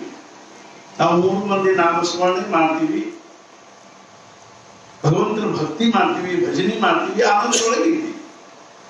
ಇದಕ್ಕಿಂತಲೂ ಏನಾದ್ರೂ ವಿಶೇಷವಾದದ್ದು ಇರಬೇಕು ಅಂತ ಅನಿಸದೆ ಇರೋದೇ ಜೀವನದಲ್ಲಿ ನಿಜವಾದ ಅರ್ಥದಲ್ಲಿ ಸುಖಿ ಇರೋದ್ರ ಲಕ್ಷಣ. ಇದಕ್ಕಿಂತಲೂ ಹೆಚ್ಚಿಗೆ ಏನು ಅಂದ್ರೆ ಇರ್ಲಿಕ್ಕೆ ಶಕ್ಯ ಇಲ್ಲ ಅನ್ನುವಷ್ಟು ಮಟ್ಟಿಗೆ ನಮಗೆ ಅನಿಸ್ತದೆ. ಅರ್ಥಾತ್ ಏನು ಅಂದ್ರೆ ಇದು ಕೇವಲ ನಾವು ಯಾರಿಂದ ತಿಳ್ಕೊಳ್ಳಿಕ್ ಶಕ್ಯದ, ಕಲಿಲಿಕ್ಕೆ ಶಕ್ಯದ ಅಂದ್ರೆ ಸದ್ಗುರುಗಳಿಂದಲೇ ಕಲಿಲಿಕ್ಕೆ ಶಕ್ಯದ, ತಿಳ್ಕೊಳ್ಳಿಕ್ಕೆ ಶಕ್ಯ. ಆದ್ರಿಂದ ನಮ್ಮ ಭಾಗ್ಯದ ಏನು ಅಂದ್ರೆ, ಕಲಿಯುಗದ ನಿಜವಾಗಿಯೂ ಸತ್ಪುರುಷರ ಕಾರ್ಯ ಏನದ, ಸಮಾಜದ ಒಂದು ಸರ್ವಾಂಗೀಣ ಉತ್ಕರ್ಷ ದೃಷ್ಟಿಯಿಂದ ಸತ್ಪುರುಷರ ಕಾರ್ಯ ನಡೀತಾ ಇದೆ. ಅನೇಕ ಪ್ರಕಾರವಾಗಿರ್ತಕ್ಕಂಥ ಇದೆ ಸಂಘ ಸಂಸ್ಥೆಗಳು ಇರ್ತಾವೆ ಸಮಾಜದಲ್ಲಿ. ಆದರೆ ಯಾವ ಸಂಘ ಸಂಸ್ಥೆಗಳ ಮೂಲಕವಾಗಿ ಮನುಷ್ಯನ ಆಂತರಿಕವಾಗಿರ್ತಕ್ಕಂಥ ಉತ್ಕರ್ಷ ಆಗ್ತದನೋ ಅದೇ ನಿಜವಾಗಿರ್ತಕ್ಕಂಥ ಸಮಾಜದಲ್ಲಿ ಹಿತಕಾರಕವಾಗಿರ್ತಕ್ಕಂಥ ಸಂಘ ಸಂಸ್ಥೆ. ಆ ದೃಷ್ಟಿಯಿಂದ ನಮ್ದು ಭಾಗ್ಯದ ಏನು ಅಂದ್ರೆ ಇಂಥ ಒಂದು ಸಂಸ್ಥೆಗಾಗಿ ನಾವು ನಮ್ಮ ಜೀವನದೊಳಗೆ ನಮ್ಮ ಪ್ರಾಪಂಚಿಕ ಜೀವನದೊಳಗೂ ನಾವು ಸ್ವಲ್ಪ ಇಲ್ಲ ಸ್ವಲ್ಪ ಸಮಯ ತೆಗೆದು ಯಾವ ಸದ್ಗುರುಗಳ ಒಂದು ಅನುಗ್ರಹದಿಂದ ನಮ್ಮ ಜೀವನದಲ್ಲಿ ನಮ್ಗೆ ಏನದ ಕನಿಷ್ಠ ಪಕ್ಷ ಮಹಾರಾಜ ನಮ್ಗೆ ಅನ್ನ ವಸ್ತ್ರ ಆಸರೆ ಕೊಟ್ಟು ನಮ್ಗೆ ಏನ್ ಮಾಡ್ಲಿಕ್ಕೆ ಅಂತಂದ್ರೆ ಎಷ್ಟು ಜೀವನದ ಅಥವಾ ಪ್ರತಿದಿನದ ಒಂದು ಸ್ವಲ್ಪ ಆದರೂ ಸಮಯವನ್ನ ಆ ಭಗವಂತನ ನಾಮಸ್ಮರಣೆ ಉಪಾಸನೆ ಒಳಗೆ ಹಾಕುವಂತ ಬುದ್ಧಿ ಕೊಡ್ತಾ ಇದ್ದಾರೆ ಮತ್ತು ಆ ರೀತಿಯಾಗಿ ಅನುಗ್ರಹ ಮಾಡ್ತಾ ಇದ್ದಾರೆ. ನಾವು ಕಳೆದ 37 ವರ್ಷಗಳಿಂದ ನೋಡ್ತಾ ಇದ್ದೀವಿ ಏನು ಅಂತಂದ್ರೆ ಎಷ್ಟೊಂದು ಸಮಾಜದಲ್ಲಿ ಇವತ್ತೇನು ಒಂದು ಸಮಾಧಾನದ ವಾತಾವರಣ. ಬಾಕಿ ಅನೇಕ ದೃಷ್ಟಿಯಿಂದ ವಿಚಾರ ಮಾಡಬೇಕಾದ ಅವಶ್ಯಕತೆ ಇಲ್ಲ. ನಾವು ಯಾವ ಉದ್ದೇಶಕ್ಕಾಗಿ ಯಾವ ಧ್ಯೇಯಕ್ಕಾಗಿ ಯಾವ ಒಂದು ಉದಾತ್ತವಾಗಿರ್ತಕ್ಕಂತಹ ಒಂದು ಮಹತ್ವಾಕಾಂಕ್ಷೆಯನ್ನು ಇಟ್ಟುಕೊಂಡು ನಾವು ಇಲ್ಲಿ ಹೆಬ್ಬಳ್ಳಿಯೊಳಗೆ 37 ವರ್ಷಗಳಿಂದ ನಾವು ಅಹೋರಾತ್ರ ಧರ್ಪಡಿಸ್ತಾ ಇದ್ದೀವಿ. ಆ ದೃಷ್ಟಿಯಿಂದ ನೋಡಿದ್ರೆ ಸಮಾಜದಲ್ಲಿ ನಮ್ಗೆ ಎಷ್ಟೊಂದು ಸಮಾಧಾನದ ವಾತಾವರಣ ಇವತ್ತು ಸಮಾಜವು ನಿರ್ಮಾಣ ಆಗಿದೆ ಅನ್ನೋ ದೃಷ್ಟಿಯಿಂದ ನಮ್ಗೆ ಎಷ್ಟು ಸಮಾಧಾನ. ನಿಜವಾಗಿಯೂ ನಮ್ಗೆ ಅನ್ನಿಸ್ತದೆ ಏನು ಅಂದ್ರೆ ಮಹಾರಾಜರಿಗೆ ಎಷ್ಟೊಂದು ಕಾರ್ಯ, ಮಹಾರಾಜರ ಕಾರ್ಯ ಎಷ್ಟೊಂದು ವ್ಯಾಪಕವಾಗಿ ನಡೀತಾ ಇದೆ ಅಂತ. ಈ ದೃಷ್ಟಿಯಿಂದ ನಾವು ಭಾಗ್ಯವಂತರು ಅಂತ ಇಂಥ ಒಂದು ಸಮಾಜದ ನಾನು ಒಂದು ಅಂಶ ಇದ್ದೀನಿ, ಈ ಸಮಾಜದಲ್ಲಿ ನಾನು ಒಂದು ವ್ಯಕ್ತಿ ಇದ್ದೀನಿ ಅನ್ನುವಂಥದ್ದೇ ನಮ್ಮ ಅಭಿಮಾನವನ್ನು. ಸಜ್ಜನರ ಅಥವಾ ಸದ್ವಿಚಾರವುಳ್ಳಂಥ ಸತ್ಪ್ರವೃತ್ತಿಗಳಂಥ ಒಂದು ಸಮಾಜದಲ್ಲಿ ನಾನು ಒಂದು ವ್ಯಕ್ತಿ ಇದ್ದೀನಿ ಅನ್ನುವಂಥ ಭಾವದಿಂದಲೇ ನಮಗೆ ಸಮಾಧಾನ. ಇಂಥ ಕುಟುಂಬದವರು ಅನ್ನೋದ್ರಿಂದ ಹೆಂಗ್ ಒಂದು ಅವ್ರಿಗೊಂದು ವಿಶೇಷ ಅಭಿಮಾನ ಅನ್ನಿಸ್ತಿರ್ತದನು. ದೊಡ್ಡ ದೊಡ್ಡವ್ರ ಕುಟುಂಬದವರು ಅನ್ನೋದ್ರಿಂದ ಹೆಂಗ ಅಭಿಮಾನ ಅನ್ನಿಸ್ತಿರ್ತದನು. ನಾವು ಇಂಥ ಬಾಲಚಂದ್ರ ಶಾಸ್ತ್ರಿಗಳ ಕುಟುಂಬದವ್ರಿಗೆ ಅನ್ನೋದು ಹೆಂಗ ಅವ್ರಿಗೊಂದು ಗೌರವ ಅನ್ನಿಸ್ತದೆ. ಅದೇ ರೀತಿಯಾಗಿ ದೊಡ್ಡ ದೊಡ್ಡ ಏನು ಅಂತ ಜಗತ್ ಪ್ರಸಿದ್ಧ ಎಷ್ಟೋ ವ್ಯಕ್ತಿಗಳ ನಿಕಟ ಸಂಬಂಧದಲ್ಲಿರ್ತಕ್ಕಂಥವ್ರ ಒಂದು ಸಂಬಂಧದಿಂದ ಹೆಂಗ ಅವ್ರಿಗೊಂದು ಅಭಿಮಾನ, ತೃಪ್ತಿ, ಸಮಾಧಾನ ಅನ್ನಿಸ್ತದನು. ಹಂಗೆ ನಮಗ ಅನಿಸ್ಬೇಕಲ್ಲ ಏನು ಅಂದ್ರ ಯಾವುದೇ ನಾವು ಪ್ರಾಪಂಚಿಕವಾಗಿ ಅಷ್ಟೇ ನಮ್ಮೊಳಗೆ ನ್ಯೂನತೆ ಇರ್ಲಿ ಅಥವಾ ಕಡಿಮೆತನ ಇರ್ಲಿ ಅಥವಾ ಏನಾದ್ರೂ ನಮ್ಮಲ್ಲಿ ಒಂದು ಕೊರತೆಗಳಿರ್ಲಿ, ಅವು ಯಾವೂ ಮಹತ್ವದ ಅನಿಸ್ಬಾರ್ದು.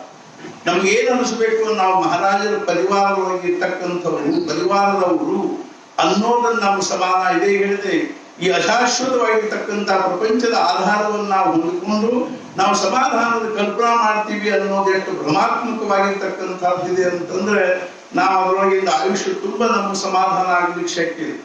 ನಾವು ಏನ್ ಮಾಡ್ಬೇಕು ಅಂದ್ರೆ ಸಮಾಧಾನಕ್ಕಾಗಿ ಅವರನ್ನ ಆಶ್ರಯಿಸ್ತೀವಿ.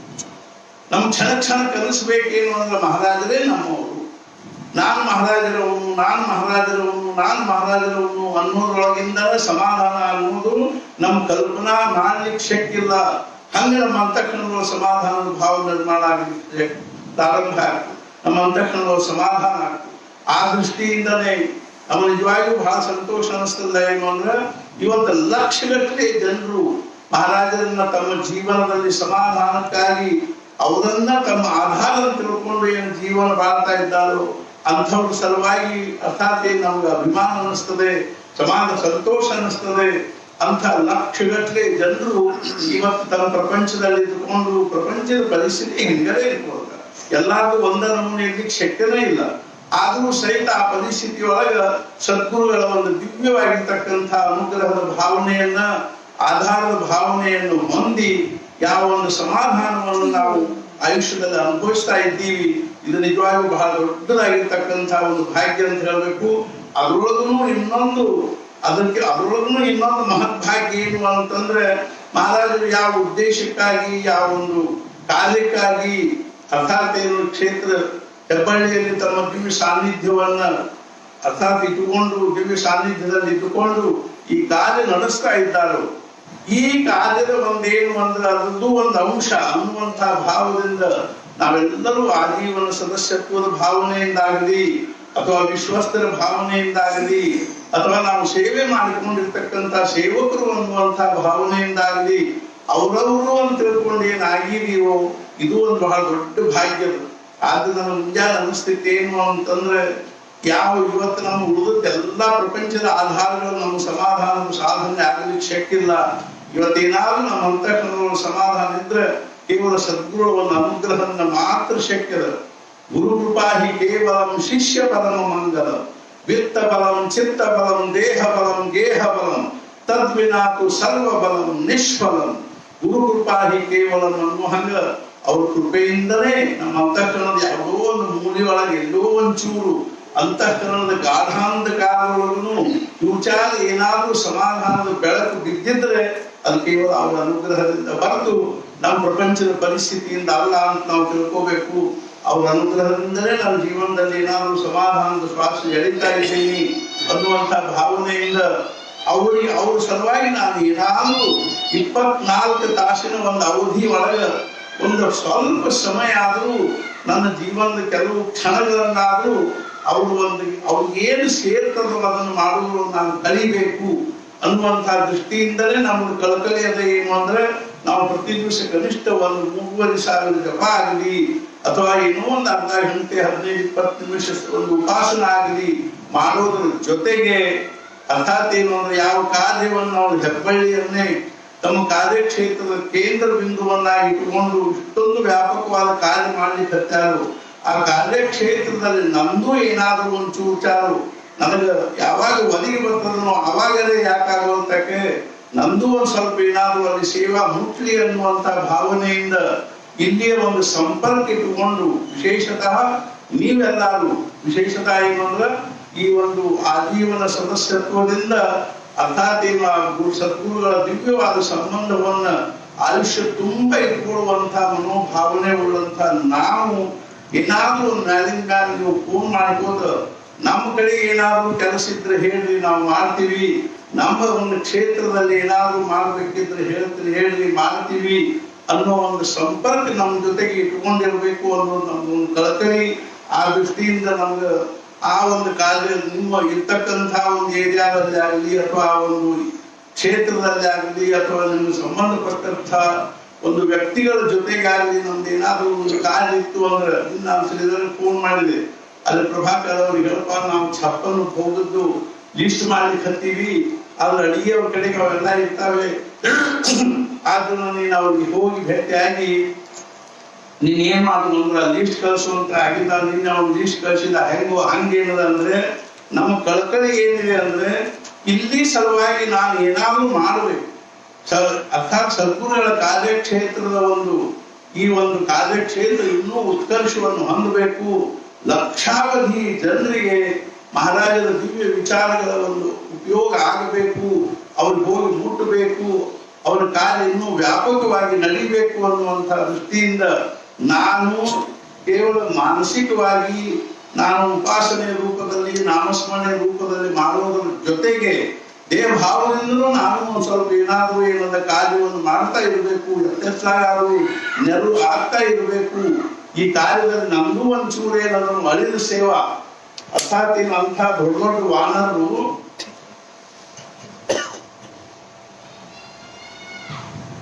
ರಾಮಾಯಣದಲ್ಲಿ ಬರ್ತದೆ. ಮಾರುತಿ ಲಂಕಾಕ್ಕೆ ಹೋದ ಕೂಡಲೇ ಅವ ರಾವಣ ಹಿಡಿಸ್ತರಿಸಿದ ಮೇಘನಾದ ಅಂದ್ರೆ ಇಂದ್ರಜಿತ್ ಏನ್ ಮಾಡಿದ, ಬ್ರಹ್ಮಾಸ್ತ್ರ ಬಿಟ್ಟು ಕೂಡಲೇ ಮಾರುತಿ ಬ್ರಹ್ಮಾಸ್ತ್ರ ಏನ್ ಮಾಡ್ತಿದ್ದಿಲ್ಲ, ರಾವಣನ್ ನೋಡ್ಬೇಕಾಗಿತ್ತು ಮಾರುತಿಗೆ. ಆದ್ರಿಂದ ಮಾರುತಿ ಸುಮ್ಮನೆ ಬ್ರಹ್ಮಾಸ್ತ್ರವನ್ನ ಸ್ವೀಕಾರ ಮಾಡಿಕೊಂಡು ಹೋಗಿ ರಾವಣನ್ ನೋಡಲೇ ಬರೋಣ ಈ ನಿಮಿತ್ತದಿಂದ ತಿಳ್ಕೊಂಡು ಹೋದ ಕೂಡಲೇ ಅಲ್ಲಿ ಹೋಗಿ ಅವ ಏನ್ ಮಾಡಿದ, ತನ್ನ ಬಾಲದವನ್ ಸಿಂಹಾಸನ ಮಾಡಿಕೊಂಡು ಅದ್ರ ಮ್ಯಾಲ ಕೂತ. ರಾವಣನ ಸಿಂಹಾಸನಕ್ಕಿಂತಲೂ ಎತ್ತರ ಮ್ಯಾಲ ಕೂತ. ಆಮೇಲೆ ಅವ ರಾವಣ ಕೇಳಿದ, ಅಲ್ವೋ ನಿನ್ನಂಥ ಮಂಗ್ಯಾಗಳು ಎಷ್ಟು ಮಂದಿ ಇದ್ದಾರ ಅಲ್ಲೇ ನಿಮ್ಮ ರಾಮನ ಸೈನ್ಯದೊಳಗ? ಅವಾಗ ಅವ ಹೇಳ್ದ, ಅಲ್ಲಿ ಏನೊಂದು ವಾನರ ಸೈನ್ಯದಲ್ಲ ಅದ್ರೊಳಗ ಅಗ್ನಿಯ ಸಣ್ಣ ಮಂಗ್ಯ ಅಂದ್ರೆ ನಾನು ಅಂತೇಳಿ. ನನ್ ಯಾಕೆ ಕಳ್ಸಾಕ ಅಂದ್ರ ನನಗ ಸಣ್ಣವಿದ್ದಾಗಿಂತಲೂ ಲಾಂಗ್ ಜಂಪ್ ರೂಢಿ ಭಾಳ ಅದ. ಸಮುದ್ರ ಜಿಗಿಯುವಷ್ಟು ನನಗ ಸಣ್ಣವಿದ್ದಾಗಿಂತಲೂ ಲಾಂಗ್ ಜಂಪ್ ಅದ. ಹುಟ್ಟಿದ ಕೂಡ ಟನ್ ಅಂತ ಹಾರಿ ಸೂರ್ಯನ ತನಕ ಹೋಗಿದ್ದೆ, ಸೂರ್ಯನ ನೋಡ್ಬೇಕು ಅಂತ. ಹಿಂಗಾಗಿ ನನ್ನ ಸಿಲೆಕ್ಟ್ ಮಾಡಿದ್ರ ಕಳಿಸ್ಲಿಕ್ಕೆ ಅದು ನನಗಿಂತಲೂ ಬಹಳ ದೊಡ್ಡ ದೊಡ್ಡ ಪರಾಕ್ರಮಿಗಳು ಏನಿದ್ದಾರೆ ಅಂತಂದ್ರೆ ವಾನರಿದ್ದಾರೆ ಅಂತ ತಿಳ್ಕೊಂಡು ಹೇಳಿದ. ಹೆಂಗೋ ಹಂಗೇನದ ಅಂಥ ವಾನರು ಎಂಥೆಂಥ ಗುಡ್ಡಗಳನ್ನು ಒಯ್ದು ನಾನು ಪ್ರವಚನದಾಗ ಹೇಳಿದ್ ನೋಡ್ರಿ.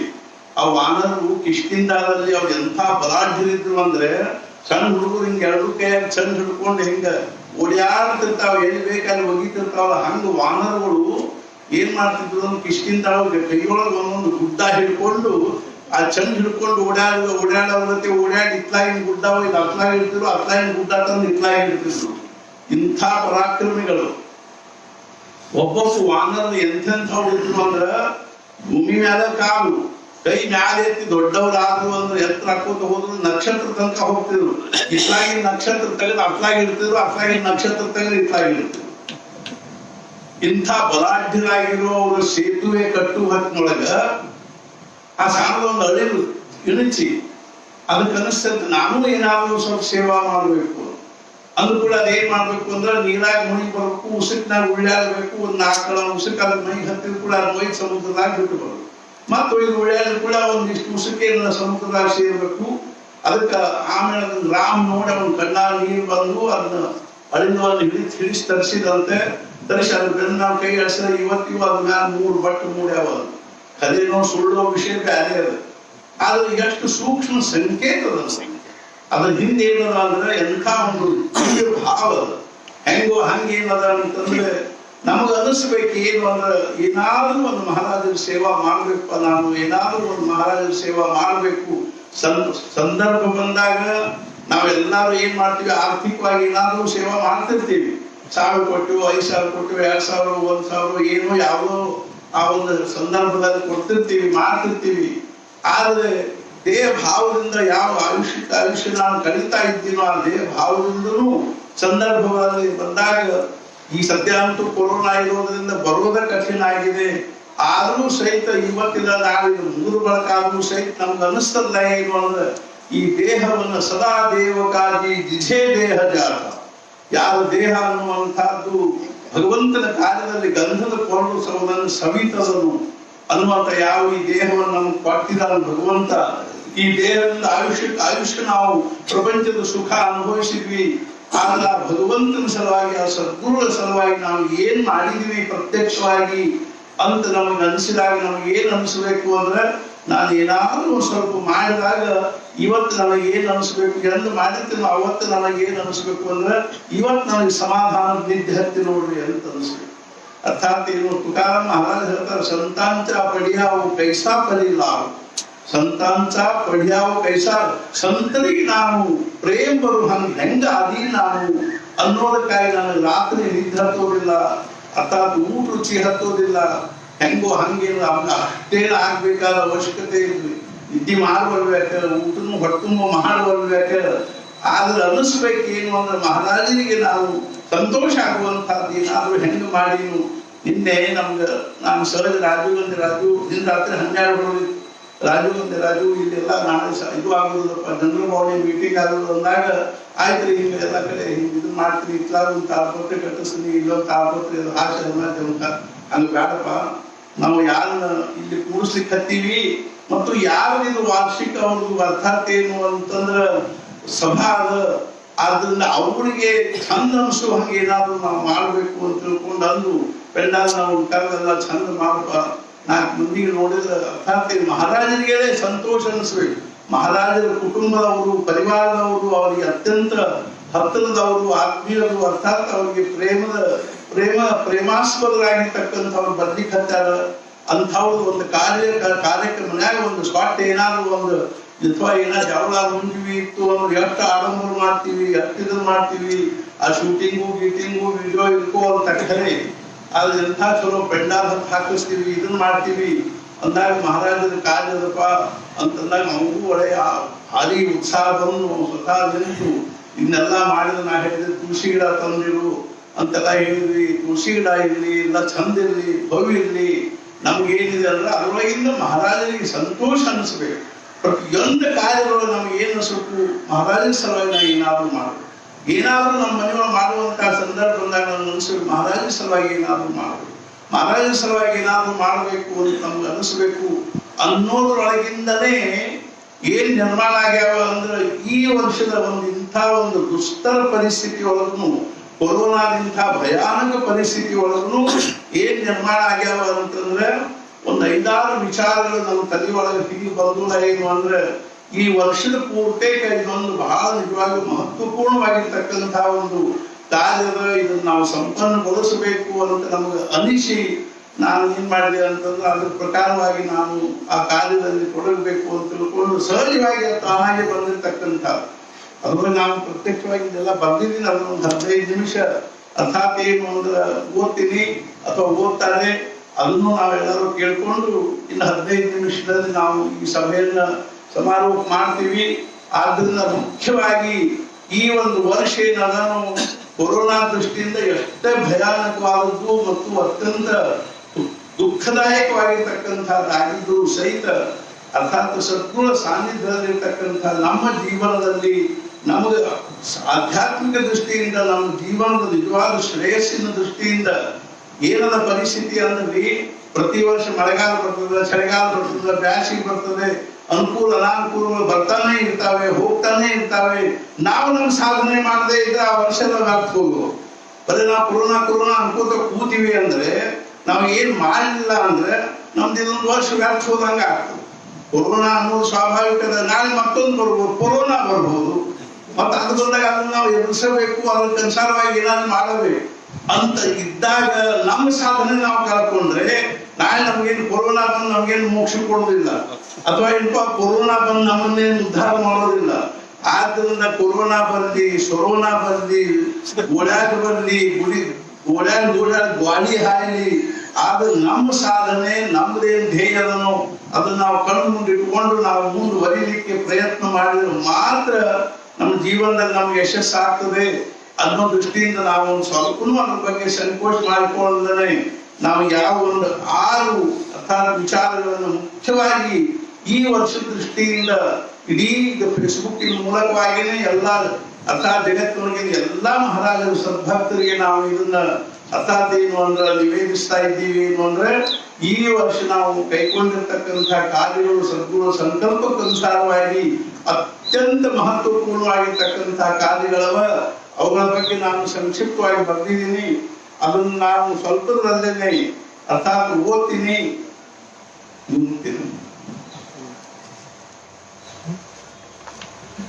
ನಾನು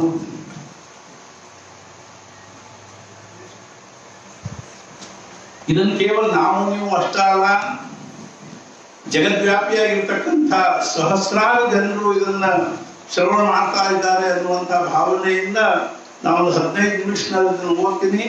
ಎಲ್ಲರೂ ಏನದನ್ನು ಆ ಮೀಡಿಯಾದ ಮೂಲಕವಾಗಿನೂ ಕೇಳತಕ್ಕಂಥವರೆಲ್ಲರೂ ಕೇಳಬೇಕಾಗಿ ವಿನಂತಿ. ಶ್ರೀರಾಮ ಸಮರ್ಥ ಶ್ರೀ ಸದ್ಗುರು ನಿತ್ಯಮಹಂ ನಮಾಮಿ. ನಾನು ಪ್ರತ್ಯಕ್ಷವಾಗಿ ನಾಮ ಚೈತನ್ಯದ ಚೈತನ್ಯ ಚಿಂತನೆ ಒಳಗೆ ಬಂದಿರತಕ್ಕಂಥದ್ದು. ಆದ್ರೆ ಈ ಮೂಲಕವಾಗಿ ಇಲ್ಲಿ ಮುಖ್ಯವಾಗಿ ನಾವು ಯಾವ ಕಾರ್ಯಗಳ ರೂಪರೇಷೆಯನ್ನು ಹಾಕೊಂಡಿವು ಈ ವರ್ಷದ ಮಟ್ಟಿಗೆ, ಈ ವರ್ಷದೊಳಗೆ ಮುಗಿಯುವಂತಹ ಪದ್ಧತಿ ಒಳಗನೆ ಏನು ಹಾಕೊಂಡಿವು ಅಂದ್ರೆ ಈ ಒಂದು ಇದರಿಂದ ಈಗೇನು ಯಾವ ತಿಂಗಳಿಂದ ಫೆಬ್ರವರಿಯಿಂದ ಮುಂದಿನ ಫೆಬ್ರವರಿ ಒಳಗಾಗಿ ಮುಂದಿನ ಇದುವರೆಗಾಗಿ ಅವುಗಳನ್ನ ನಾನು ಓದಿ ತೋರಿಸ್ತೀನಿ. ಎಲ್ಲರಿಗೂ ಇದೇನದ ನಾವು ಕೇಳಿ ಇದ್ರ ಬಗ್ಗೆ ವಿಶೇಷತಃ ನಾವು ನೀವು ಎಲ್ಲರೂ ಹೆಚ್ಚಿಗೆ ಇದ್ರೊಳಗೆ ಏನದ ಅಂದ್ರೆ ದಕ್ಷತೆಯಿಂದ ಅತ್ಯಂತ ತತ್ಪರತೆಯಿಂದ ಈ ಕಾರ್ಯಗಳು ಮಹಾರಾಜರ ಸಾನ್ನಿಧ್ಯದಲ್ಲಿ ಸಂಪನ್ನ ಆಗಬೇಕು ಅನ್ನುವಂಥ ದೃಷ್ಟಿಯಿಂದ ನಾವು ನೀವು ಪ್ರಯತ್ನ ಮಾಡಬೇಕಾಗಿದೆ ಅನ್ನೋ ದೃಷ್ಟಿಯಿಂದ ಇದನ್ನ ನಾನು ಓದ್ತಾ ಇದ್ದೀನಿ. ಓದ್ತೀನಿ ನಾವು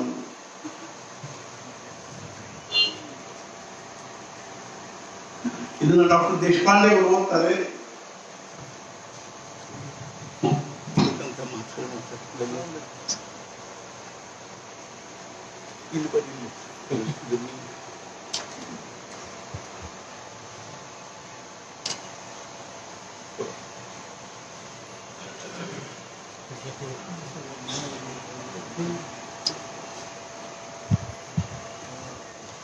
ಯಾವ್ದು ಆಯ್ತು.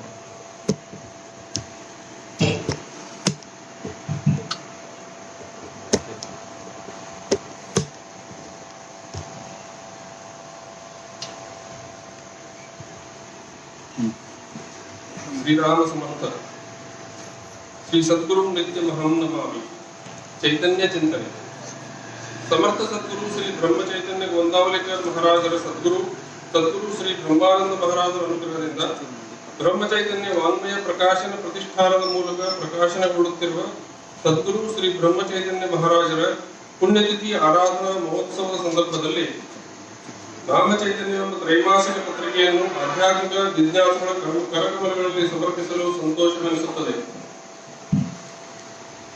ಇಸ್ವಿಸನ್ 1995ರಿಂದ ಪ್ರಾರಂಭವಾದ ಈ ತ್ರೈಮಾಸಿಕ ಪತ್ರಿಕೆ ಮೂಲಕ ಅಂದಿನಿಂದ ಇಂದಿನವರೆಗೆ ಶ್ರೀ ಮಹಾರಾಜರ ದಿವ್ಯ ವಿಚಾರಗಳನ್ನು ಚಿಂತನೆ ಮಾಡಿ ಅನೇಕ ಪುಸ್ತಕಗಳ ರೂಪದಲ್ಲಿ ಆಧ್ಯಾತ್ಮಿಕ ಜಿಜ್ಞಾಸುಗಳಿಗೆ ಓದಲು ಪ್ರಾಪ್ತವಾಗುವುದಕ್ಕಾಗಿ ಪರಿಶ್ರಮ ಪಡುತ್ತಿದ್ದ ಪರಮ ಪೂಜ್ಯ ಶ್ರೀ ಬೆಲ್ಸರಾಯ್ ಬಾಬಾ ಅವರ ಮನುಷ್ಯ ಜೀವನದ ಪ್ರತಿಯೊಂದು ಪರಿಸ್ಥಿತಿಯಲ್ಲಿ, ಅವಸ್ಥೆಯಲ್ಲಿ ಹಾಗೂ ಮನಸ್ಥಿತಿಯಲ್ಲಿ ಉಪಯೋಗವಾಗುವಂತಹ ದಿವ್ಯ ವಿಚಾರಗಳನ್ನು ಅತ್ಯಂತ ಕಳಕಳಿಯಿಂದ ಪ್ರಕಟಗೊಳಿಸುತ್ತಾ ಬಂದಿರುತ್ತೇವೆ. ಇದೇ ರೀತಿಯಾಗಿ ಜ್ಞಾನೇಶ್ವರಿ ಚಿಂತನಧಾರ ಹಾಗೂ ಬ್ರಹ್ಮ ಚೈತನ್ಯ ಚಿಂತನೆ ಎಂಬ 2 ಮಾಸಪತ್ರಿಕೆಗಳಲ್ಲೂ ಕೂಡ ಕಳೆದ 15-20 ವರ್ಷಗಳಿಂದ ಆಧ್ಯಾತ್ಮಿಕ ಜಿಜ್ಞಾಸುಗಳಿಗೆ ಜ್ಞಾನೇಶ್ವರಿಯ ದಿವ್ಯ ವಿಚಾರಗಳನ್ನು, ಅದೇ ರೀತಿ ಶ್ರೀ ಮಹಾರಾಜರ ಸರ್ವಶ್ರೇಷ್ಠ ತತ್ವಜ್ಞಾನವನ್ನು ಆಧ್ಯಾತ್ಮಿಕ ಜಗತ್ತಿಗೆ ಪ್ರಾಪ್ತವಾಗಬೇಕೆಂಬ ಕಳಕಳಿಯಿಂದ ವಾಂಗ್ಮಯ ಪ್ರಕಾಶನ ಪ್ರತಿಷ್ಠಾನವು ಪ್ರಕಾಶನಗೊಳಿಸುವುದಕ್ಕಾಗಿ ನಿರಂತರ ಪ್ರಯತ್ನ ಮಾಡುತ್ತಿದೆ ಎಂದು ಅತ್ಯಂತ ನಮ್ರತೆಯಿಂದ ಹೇಳಲು ಸಂತೋಷವೆನಿಸುತ್ತದೆ. ಪ್ರಸ್ತುತ 3 ಪತ್ರಿಕೆಗಳಿಗೆ ಬಹಳ ಕಡಿಮೆ ಚಂದಾದಾರರಿರುತ್ತಾರೆ. ಆದರೂ ಪ್ರಸ್ತುತ ಪತ್ರಿಕೆಗಳನ್ನು ಈಗ ಕಡಿಮೆ ಜನರು ಓದುತ್ತಿದ್ದರೂ ಭವಿಷ್ಯದಲ್ಲಿ ಈ ಪತ್ರಿಕೆಗಳ ವಿಚಾರಗಳ ಮಹತ್ವದ ಕಲ್ಪನೆ ಬಂದು ಸಮಾಜದಲ್ಲಿ ನಿಜವಾದ ಆಧ್ಯಾತ್ಮಿಕ ಜಿಜ್ಞಾಸೆಯುಳ್ಳ ಸಹಸ್ರಾರು ಜನರು ಓದಿಯೇ ಓದುವರೆಂಬ ಭರವಸೆಯಿಂದ ನಾವು ಪ್ರಸ್ತುತ ಪತ್ರಿಕೆಗಳನ್ನು ಸ್ವಲ್ಪ ಪ್ರಮಾಣದಲ್ಲಿ ಆದರೂ ನಿರಂತರವಾಗಿ ಆಧ್ಯಾತ್ಮಿಕ ಜಿಜ್ಞಾಸುಗಳ ಕಾರ್ಯಕ್ರಮಗಳಲ್ಲಿ ಸಮರ್ಪಿಸುತ್ತಾ ಬಂದಿರುತ್ತೇವೆ.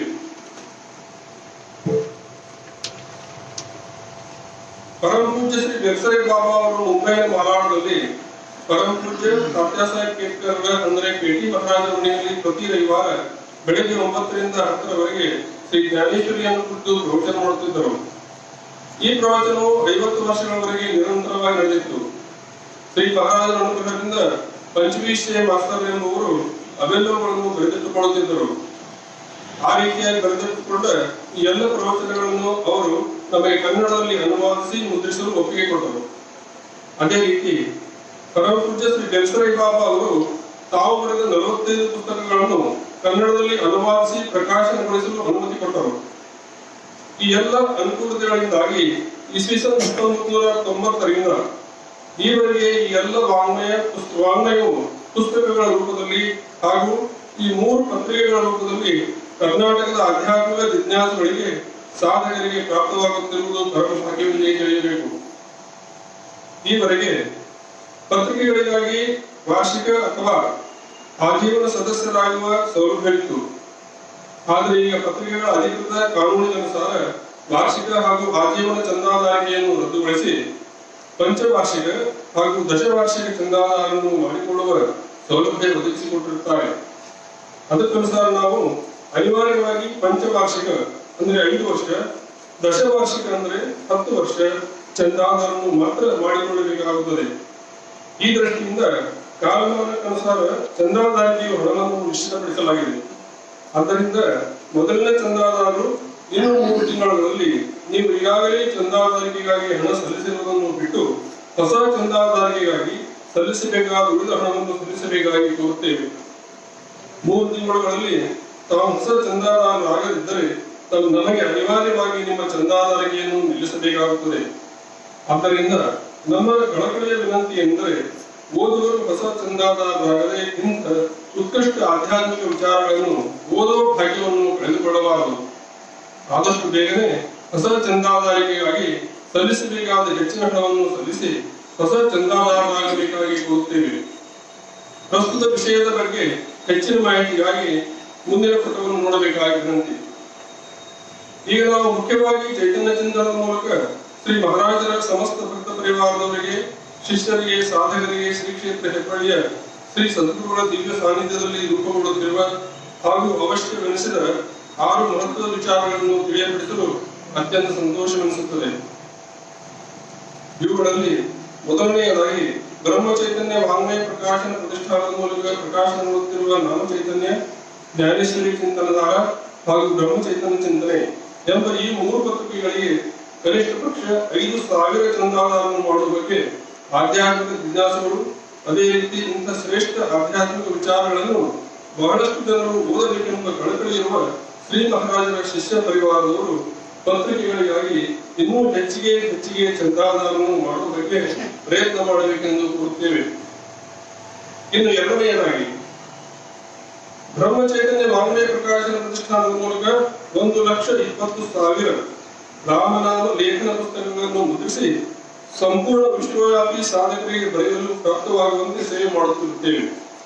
ಶ್ರೀ ಮಹಾರಾಜರ ಅನುಗ್ರಹದಿಂದ ಹಾಗೂ ಅವರ ಪ್ರೇರಣೆಯಿಂದಲೇ ವಿಶ್ವವ್ಯಾಪಿ ಸದ್ಭಕ್ತರೆಲ್ಲರೂ ಸೇರಿ 100 ಕೋಟಿ ಶ್ರೀರಾಮನಾಮ ಬರೆಯಬೇಕೆಂಬ ಸಂಕಲ್ಪ ಮಾಡಲಾಯಿತು. ಈ ರೀತಿಯಾಗಿ ಬರೆಯಲು ಎಷ್ಟು ಲೇಖನ ಪುಸ್ತಕಗಳು ಬೇಕಾಗಬಹುದೆಂಬ ಲೆಕ್ಕ ಹಾಕಲಾಗಿ ಕನಿಷ್ಠ ಪಕ್ಷ 1,00,000 ಪುಸ್ತಕಗಳು ಬೇಕಾಗುತ್ತವೆ ಎಂಬ ಅಂದಾಜು ಮಾಡಲಾಯಿತು.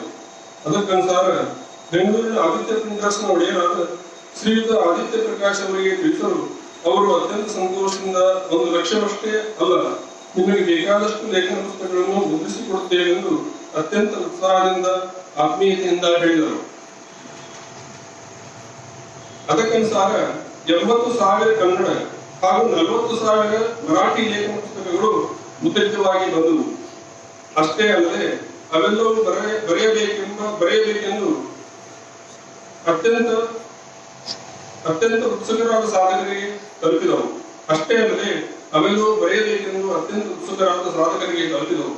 ಈ ಮುದ್ರಣ ಸೇವೆಯಲ್ಲಿ ಈವರೆಗೆ 100 ಭಕ್ತರು ತಮ್ಮ ಶಕ್ತಿ ಮೀರಿ ಸೇವೆ ಸಲ್ಲಿಸಿರುವುದರಿಂದ ನಾವು ಅವರೆಲ್ಲರಿಗೂ ಶ್ರೀ ಮಹಾರಾಜರು ಎಲ್ಲ ದೃಷ್ಟಿಯಿಂದಲೂ ಅನುಗ್ರಹಿಸಲೆಂದು ಪ್ರಾರ್ಥಿಸುತ್ತೇವೆ. ಸಾಧಕರು ಎಷ್ಟು ಉತ್ಸಾಹದಿಂದ ಭಕ್ತಿಭಾವದಿಂದ ಬರೆಯುತ್ತಿರುವರೆಂದರೆ ಅವರಿಗೆ ನಾವು ಒದಗಿಸುವ ಪುಸ್ತಕಗಳು ಮುಗಿದ ಮೇಲೆ ಬರೆಯುವುದನ್ನು ನಿಲ್ಲಿಸಿರಿ ಎಂದು ಹೇಳುವುದು ನಮಗೆ ಅತ್ಯಂತ ಕಠಿಣವಾಗಿರುತ್ತದೆ. ಭಕ್ತರು ಎಷ್ಟೊಂದು ಉತ್ಸಾಹದಲ್ಲಿ ಬರೆಯುತ್ತಿರುವರೆಂದರೆ ಅವರಿಗೆ ಇನ್ನೂ ಲಕ್ಷಗಟ್ಟಲೆ ಪುಸ್ತಕ ಒದಗಿಸಿದರೂ ಬರೆಯುತ್ತಲೇ ಹೋಗುತ್ತಾರೆ. ಆದರೆ ನಮ್ಮ ಸಂಕಲ್ಪಕ್ಕನುಸಾರ 1,00,000ಕ್ಕೂ ಮೀರಿ ಪುಸ್ತಕಗಳು ಮುದ್ರಿತವಾಗಿದ್ದು ಇನ್ನೂ ಹೆಚ್ಚಿಗೆ ಪುಸ್ತಕಗಳನ್ನು ವಾಂಗ್ಮಯದಿಂದ ಪ್ರಕಾಶನಗೊಳಿಸಲು ಶಕ್ಯವಾಗುವುದಿಲ್ಲ. ಆದ್ದರಿಂದ ಸದ್ಭಕ್ತರಲ್ಲಿ ಅತ್ಯಂತ ಕಳಕಳಿಯಿಂದ ನಿವೇದಿಸುವುದು ಏನೆಂದರೆ ಅತ್ಯಂತ ಉತ್ಸಾಹದಿಂದ ರಾಮನಾಮ ಬರೆಯುತ್ತಿರುವ ಭಕ್ತರ ಉತ್ಸಾಹವನ್ನು ನಿರುತ್ಸಾಹಗೊಳಿಸಬಾರದು ಎಂಬ ಭಾವನೆ ಇರುವುದರಿಂದಾಗಿ ನಾವು ಇದಕ್ಕಾಗಿ 2 ಯೋಜನೆ ಮಾಡಿರುತ್ತೇವೆ. ಮೊದಲನೆಯದಾಗಿ ದೊಡ್ಡ ದೊಡ್ಡ ಊರುಗಳಲ್ಲಿಯ ಸದ್ಭಕ್ತರು ಯಥಾಶಕ್ತಿ ಯಥಾನುಕೂಲ ಹಣ ಸಂಗ್ರಹಿಸಿ 1,000, 2,000, 5,000 ಅಥವಾ 10,000ಗಳವರೆಗೆ ಪುಸ್ತಕಗಳನ್ನು ಮುದ್ರಿಸಿ ಅವುಗಳನ್ನು ಬರೆಯುವ ಉತ್ಕಟ ಅಪೇಕ್ಷೆಯುಳ್ಳ ಭಕ್ತರಿಗೆ ಒದಗಿಸಬೇಕು.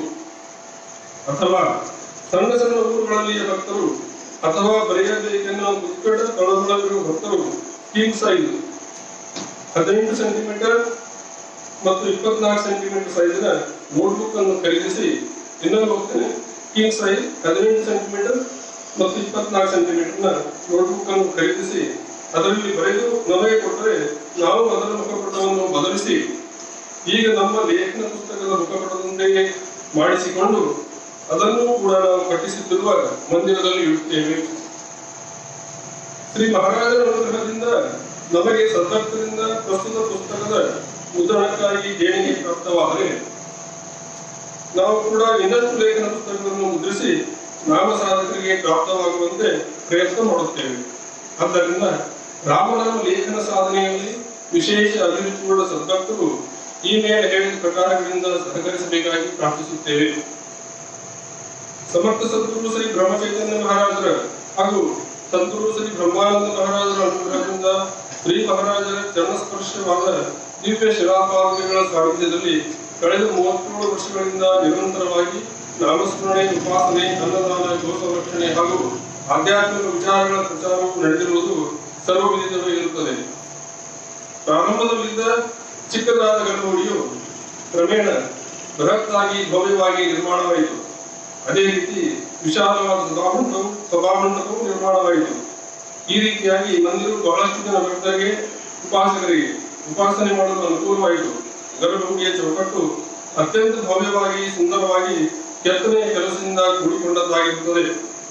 ಕಳೆದ 3-4 ವರ್ಷಗಳಿಂದ ಅನೇಕ ಭಕ್ತರು ಪ್ರಸ್ತುತ ಚೌಕಟ್ಟಿಗೆ ಬೆಳ್ಳಿಯ ಆಭರಣವಾಗಬೇಕು ಎಂಬ ತಮ್ಮ ಹಾರ್ದಿಕ ಅಪೇಕ್ಷೆಯನ್ನು ವ್ಯಕ್ತಪಡಿಸುತ್ತಿರುವರು. ನಮಗೂ ಕೂಡ ಅವರ ಈ ಭಾವನೆ ಯೋಗ್ಯವೆನಿಸುತ್ತಿತ್ತು. ಅದಕ್ಕನುಸಾರ ನಾವು ಶ್ರೀ ಮಹಾರಾಜರ ದಿವ್ಯ ಸಾನ್ನಿಧ್ಯದಲ್ಲಿ ಪ್ರಸ್ತುತ ಚೌಕಟ್ಟಿಗೆ ಬೆಳ್ಳಿಯ ತಗಡು ಕೂಡಿಸಬೇಕೆಂಬ ಸಂಕಲ್ಪ ಮಾಡಿದೆವು. ನಮ್ಮ ಸಂಕಲ್ಪವು ಕ್ರಿಯಾನ್ವಿತವಾಗತೊಡಗಿತಂದರೆ, ಅರ್ಥಾತ್ ಕಾರ್ಯರೂಪದಲ್ಲಿ ಬರತೊಡಗಿತಂದರೆ ನಮ್ಮ ಸಂಕಲ್ಪದ ಹಿಂದೆ ಶ್ರೀ ಸದ್ಗುರುಗಳ ಸಂಕಲ್ಪವಿರುತ್ತದೆ ಎಂದು ಭಾವಿಸಬೇಕು. ನಮ್ಮ ಸಂಕಲ್ಪವೆಂದರೆ ಬೆಡ್ ಸ್ವಿಚ್ ಇದ್ದಂತೆ, ಶ್ರೀ ಸದ್ಗುರುಗಳ ಸಂಕಲ್ಪವೆಂದರೆ ಮೇನ್ ಸ್ವಿಚ್ ಇದ್ದಂತೆ. ನಾವು ನಮ್ಮ ಬೆಡ್ ಸ್ವಿಚ್ ಆನ್ ಮಾಡಿದಾಗ ಶ್ರೀ ಸದ್ಗುರುಗಳು ತಮ್ಮ ಮೇನ್ ಸ್ವಿಚ್ ಆನ್ ಮಾಡಿದರೆ ಮಾತ್ರ ಲೈಟ್ ಹತ್ತುತ್ತವೆ, ಇಲ್ಲದಿದ್ದರೆ ಇಲ್ಲ. ಅದರಂತೆ ನಾವು ಶ್ರೀ ಮಹಾರಾಜರ ಗರ್ಭಮಂದಿರ ಚೌಕಟ್ಟಿಗೆ ಬೆಳ್ಳಿಯ ತಗಡು ಕೂಡಿಸಬೇಕೆಂದು ಮಾಡಿದ ಸಂಕಲ್ಪವು ಶ್ರೀ ಮಹಾರಾಜರಿಗೆ ಮಾನ್ಯವಿರುತ್ತದೆಯೋ ಅನ್ನುವಂತೆ ಅನೇಕ ಸದ್ಭಕ್ತರು ಅದಕ್ಕಾಗಿ ಹಣದ ರೂಪದಲ್ಲಿ, ಹೊಸ ಬೆಳ್ಳಿಯ ರೂಪದಲ್ಲಿ ಅಥವಾ ತಮ್ಮ ಮನೆಯಲ್ಲಿದ್ದ ಹಳೆಯ ಬೆಳ್ಳಿಯ ವಸ್ತುಗಳ ರೂಪದಲ್ಲಿ ಸೇವೆ ಸಲ್ಲಿಸುತ್ತಿರುವರು.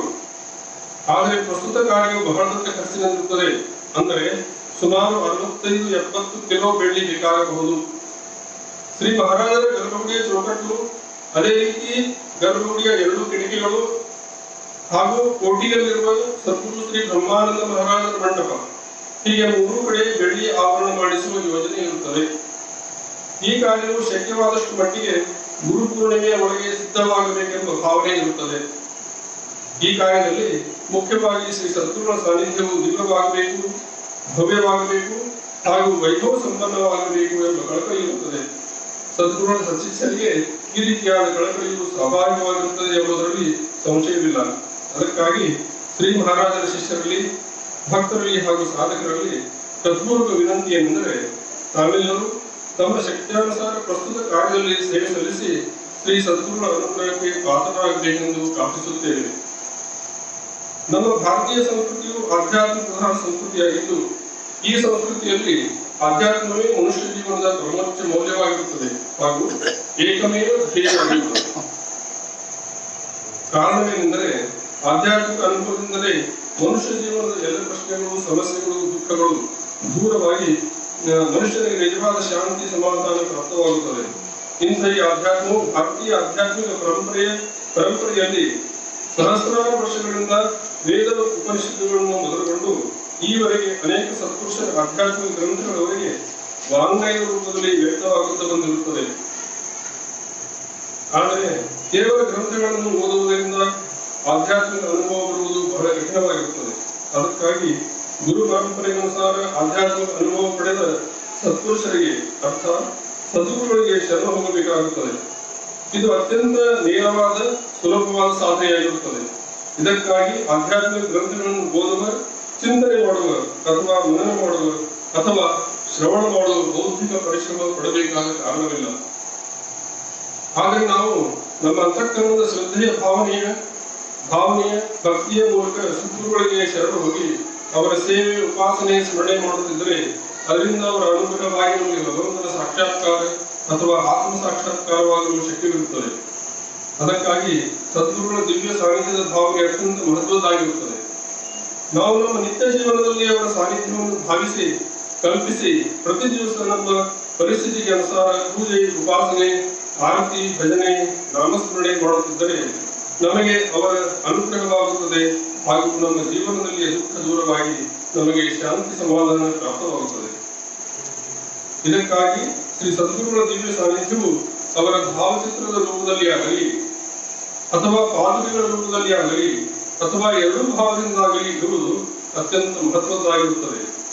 ಯಾವುದೇ ಸದ್ಗುರುಗಳ ಶಿಷ್ಯರು ಅವರವರ ಸದ್ಗುರುಗಳ ಭಾವಚಿತ್ರ, ಫೋಟೋಗಳನ್ನು ಇಟ್ಟುಕೊಂಡು ಉಪಾಸನೆ ಮಾಡುತ್ತಿರುತ್ತಾರೆ.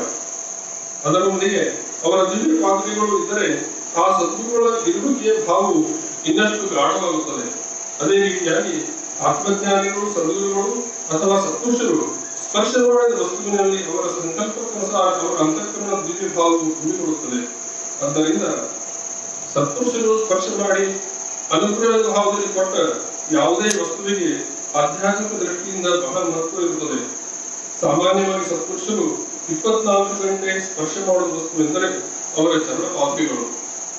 ಅಷ್ಟೇ ಅಲ್ಲದೆ ನಾವು ಸತ್ಪುರುಷರಿಗೆ ನಮಸ್ಕಾರ ಮಾಡುವಾಗ ಅವರ ತಲೆಗೆ ಕೈಗಳಿಗೆ ಅಥವಾ ಹೊಟ್ಟೆಗೆ ಬೆನ್ನಿಗೆ ನಮಸ್ಕಾರ ಮಾಡುವುದಿಲ್ಲ. ಅವರ ಪಾದಗಳಿಗೆ ನಮಸ್ಕಾರ ಮಾಡುತ್ತೇವೆ. ನಾವು ನಮ್ಮ ತಲೆಯನ್ನು ಅವರ ಪಾದಗಳಿಗೆ ಸ್ಪರ್ಶ ಮಾಡಿಸುವುದೆಂದರೆ ನಾವು ಅವರ ಮುಂದೆ ನತಮಸ್ತಕರಾದಂತೆ. ಅಂದರೆ ನಾವು ನಮ್ಮ ಅಭಿಮಾನವನ್ನು ಬಿಟ್ಟು ಅವರಿಗೆ ಶರಣುವುದಂತಾಗುತ್ತದೆ. ಆದ್ದರಿಂದ ಪಾದಗಳಿಗೆ ಇರುವ ಮಹತ್ವವು ಆ ಪಾದಗಳ ಸ್ಪರ್ಶವಾಗಿರುವ ಪಾದಗಳಿಗೆ ಇರುತ್ತದೆ. ಶ್ರೀರಾಮನು ತನ್ನ ಸಂಪೂರ್ಣ ವ್ಯಕ್ತಿತ್ವೇ ಅನ್ನುವಂತೆ ಭರತನಿಗೆ ತನ್ನ ಚರಣ ಪಾದುಕೆಗಳನ್ನು ಕೊಟ್ಟನು.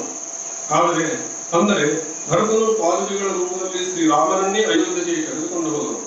ಇಷ್ಟೇ ಅಲ್ಲದೆ ಶ್ರೀರಾಮನ 2 ಪಾದುಕೆಗಳೆಂದರೆ ಅವನ ದಿವ್ಯವಾದ 2 ರಾಮ ಮತ್ತು ಮ ಎಂಬ ಅಕ್ಷರಗಳಾಗಿರುತ್ತವೆ.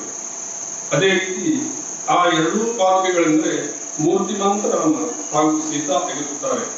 ಅದರಂತೆ ಶ್ರೀ ಮಹಾರಾಜರ ಪಾದುಕೆಗಳೆಂದರೆ ಅವರ ಪ್ರಾಣ ಸ್ವರೂಪವಾದ ಅಥವಾ ಪ್ರಾಣಪ್ರಿಯವಾದ ರಾ ಹಾಗೂ ಮ ಅಕ್ಷರಗಳಿದ್ದಂತೆ.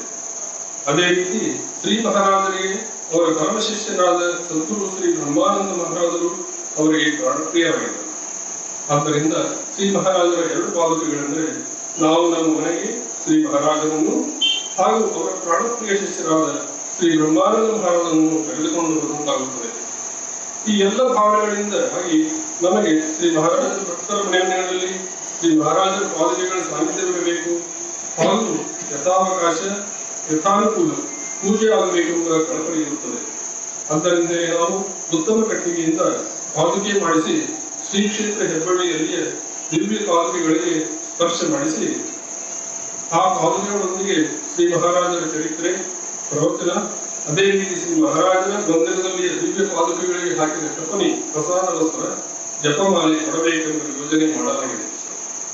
ಅನೇಕ ಭಕ್ತರು ಈ ಯೋಜನೆಗಾಗಿ ಯಾವ ರೀತಿ ಸೇವೆ ಸಲ್ಲಿಸಬೇಕೆಂದು ಕೇಳುತ್ತಾರೆ. ಇದಕ್ಕಾಗಿ ಹಣದ ರೂಪದಲ್ಲಿ ಸೇವೆ ಸಲ್ಲಿಸಬಹುದು.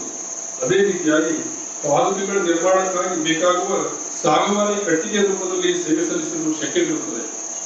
ಮನೆಯಲ್ಲಿ ಕಟ್ಟಿಗೆಗಳು ಎಷ್ಟೇ ಚಿಕ್ಕದಿರಲಿ ದೊಡ್ಡದಿರಲಿ ಅಥವಾ ಹಳೆಯದಿದ್ದರೂ ನಡೆಯುತ್ತದೆ. ಕಾರಣ ಈ ರೀತಿಯಾಗಿ ಕನಿಷ್ಠ ಪಕ್ಷ 13,300 ಪಾದುಕೆಗಳನ್ನು ಭಕ್ತರಿಗೆ ಕೊಡಬೇಕೆಂಬ ಯೋಜನೆ ಮಾಡಲಾಗಿದೆ. ಇದಕ್ಕಾಗಿ ಭಕ್ತರು ತಮ್ಮ ಅನುಕೂಲತೆಯನುಸಾರ ಸೇವೆ ಸಲ್ಲಿಸಿ ಶ್ರೀ ಮಹಾರಾಜರ ಅನುಗ್ರಹಕ್ಕೆ ಪಾತ್ರರಾಗಬೇಕೆಂದು ಪ್ರಾರ್ಥಿಸುತ್ತೇವೆ. ಇನ್ನು 5ನೆಯ ಮಹತ್ವಪೂರ್ಣ ಯೋಜನೆ ಎಂದರೆ ನಾವು ಭಕ್ತರಿಗೆ ಶ್ರೀರಾಮನಾಮ ಬರೆಯುವುದಕ್ಕಾಗಿ 1,20,000 ಲೇಖನ ಪುಸ್ತಕಗಳನ್ನು ಕೊಟ್ಟಿರುತ್ತೇವೆ.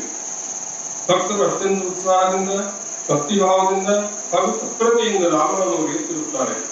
ಈಗಾಗಲೇ ಕೆಲವು ಪುಸ್ತಕಗಳು ಬರೆದು ಮುಗಿಸಿ ತಿರುಗಿ ಬಳಸುತ್ತಿರುವರು. ನಾವು 100 ಕೋಟಿ ರಾಮನಾಮ ಲೇಖನ ಸಂಕಲ್ಪ ಮಾಡಿದಾಗಲೇ ಆ ಪುಸ್ತಕಗಳನ್ನು ಒಂದು ಭವ್ಯವಾದ ಮಂದಿರ ಕಟ್ಟಿಸಿ ಆ ಮಂದಿರದಲ್ಲಿ ಅತ್ಯಂತ ಸುವ್ಯವಸ್ಥಿತವಾಗಿ ಇಟ್ಟು ಶರ ಪ್ರತಿಷ್ಠೆ ಮಾಡುವ ಯೋಜನೆ ಮಾಡಿರುತ್ತೇವೆ. ಮಂದಿರದ ರೂಪರೇಷೆಯು ಅತ್ಯಂತ ವಿಶಾಲವಾಗಿದ್ದು ಭವ್ಯವಾಗಿರುತ್ತದೆ. ಗರ್ಭ ಮಂದಿರವು 27 ಅಡಿ ವ್ಯಾಸವುಳ್ಳದ್ದಾಗಿದ್ದು ಅಷ್ಟ ಪದ್ಮ ದಳಗಳುಳ್ಳ ಕಮಲದಂತಿರುತ್ತದೆ. ಅದೇ ರೀತಿಯಾಗಿ ಅದರ ಸುತ್ತಲೂ 7 ಅಡಿ ಅಷ್ಟದಳ ಪದ್ಮಾಕಾರವುಳ್ಳ ಪ್ರದಕ್ಷಿಣೆಯ ಪಥವಾಗಿರುತ್ತದೆ. ಅದೇ ರೀತಿ ಅದರ ಸುತ್ತಲೂ 7 ಅಡಿ ಅಗಲವಾದ ಅಷ್ಟದಳ ಪದ್ಮಾಕಾರ ವೃತ್ತವಿರುತ್ತದೆ. ಅದರಲ್ಲಿ ಭಕ್ತರು ಸಾಧಕರು ರಾಮನಾಮ ಜಪ ಮಾಡುತ್ತಾ ಕೂಡಬಹುದು. ರಾಮಾಯಣ ಶ್ರೀ ಮಹಾರಾಜರ ಚರಿತ್ರೆ ಪಾರಾಯಣ ಮಾಡುತ್ತಾ ಕೂಡಬಹುದು ಅಥವಾ ರಾಮನಾಮ ಬರೆಯುತ್ತಾ ಕೂಡಬಹುದು. 1 ಲಕ್ಷದಿಂದ ಸುಮಾರು 1,50,000 ರಾಮನಾಮದಿಂದ ತುಂಬಿದ ಪುಸ್ತಕಗಳನ್ನು ಅಚ್ಚುಕಟ್ಟಾಗಿ ಇಟ್ಟು ಪ್ರತಿ ದಿವಸ ಪೂಜೆ ಮಾಡಲ್ಪಡುವ ಹಾಗೂ ಸಹಸ್ರಾರು ಜನರಿಗೆ 100 ಕೋಟಿ ರಾಮನಾಮಗಳ ಪ್ರದಕ್ಷಿಣೆ ಹಾಕಲು ಅವಕಾಶವಿರುವ, ಅದೇ ರೀತಿ ರಾಮನಾಮ ಸ್ಮರಣೆ ಮಾಡುತ್ತಾ ಬರೆಯುತ್ತಾ ಹಾಗೂ ರಾಮಾಯಣ ಓದುತ್ತಾ ಕೂಡಲು ಅನುಕೂಲವಾಗಿರುವ ದೇವಸ್ಥಾನವು ನನಗನ್ನಿಸಿದ ಮಟ್ಟಿಗೆ ಜಗತ್ತಿನಲ್ಲಿ ಇದೇ ಮೊದಲನೆಯದಾಗಿರಬಹುದು. ಪ್ರಸ್ತುತ ಮಂದಿರವನ್ನು ನಾವೆಷ್ಟೇ ಕಡಿಮೆ ಖರ್ಚಿನಲ್ಲಿ ಕಟ್ಟಬೇಕೆಂದರೂ ಮಂದಿರ ನಿರ್ಮಾಣಕ್ಕಾಗಿ ಸುಮಾರು 1.5 ರಿಂದ 2 ಕೋಟಿ ರೂಪಾಯಿಗಳ ಖರ್ಚಿನ ಅಂದಾಜು ಮಾಡಲಾಗಿದೆ. ಈಗಾಗಲೇ ಮಂದಿರದ ಭೂಮಿ ಪೂಜೆಯನ್ನು ಒಂದು ಜಾಗೆಯಲ್ಲಿ ಮಾಡಲಾಗಿದ್ದು ಈಗ ಅದಕ್ಕಿಂತಲೂ ಉತ್ತಮವಾದ ಜಾಗೆ ಪ್ರಾಪ್ತವಾಗುತ್ತಿರುವುದರಿಂದ ನಾವು ಮೊದಲನೇ ಜಾಗೆಯಿಂದ ಬಹಳ ಸಮೀಪದಲ್ಲೇ ಇರುವ ಹೊಸ ಜಾಗೆಯಲ್ಲಿ ಮಂದಿರ ನಿರ್ಮಾಣ ಮಾಡಬೇಕೆಂದು ಯೋಜಿಸಿರುತ್ತೇವೆ.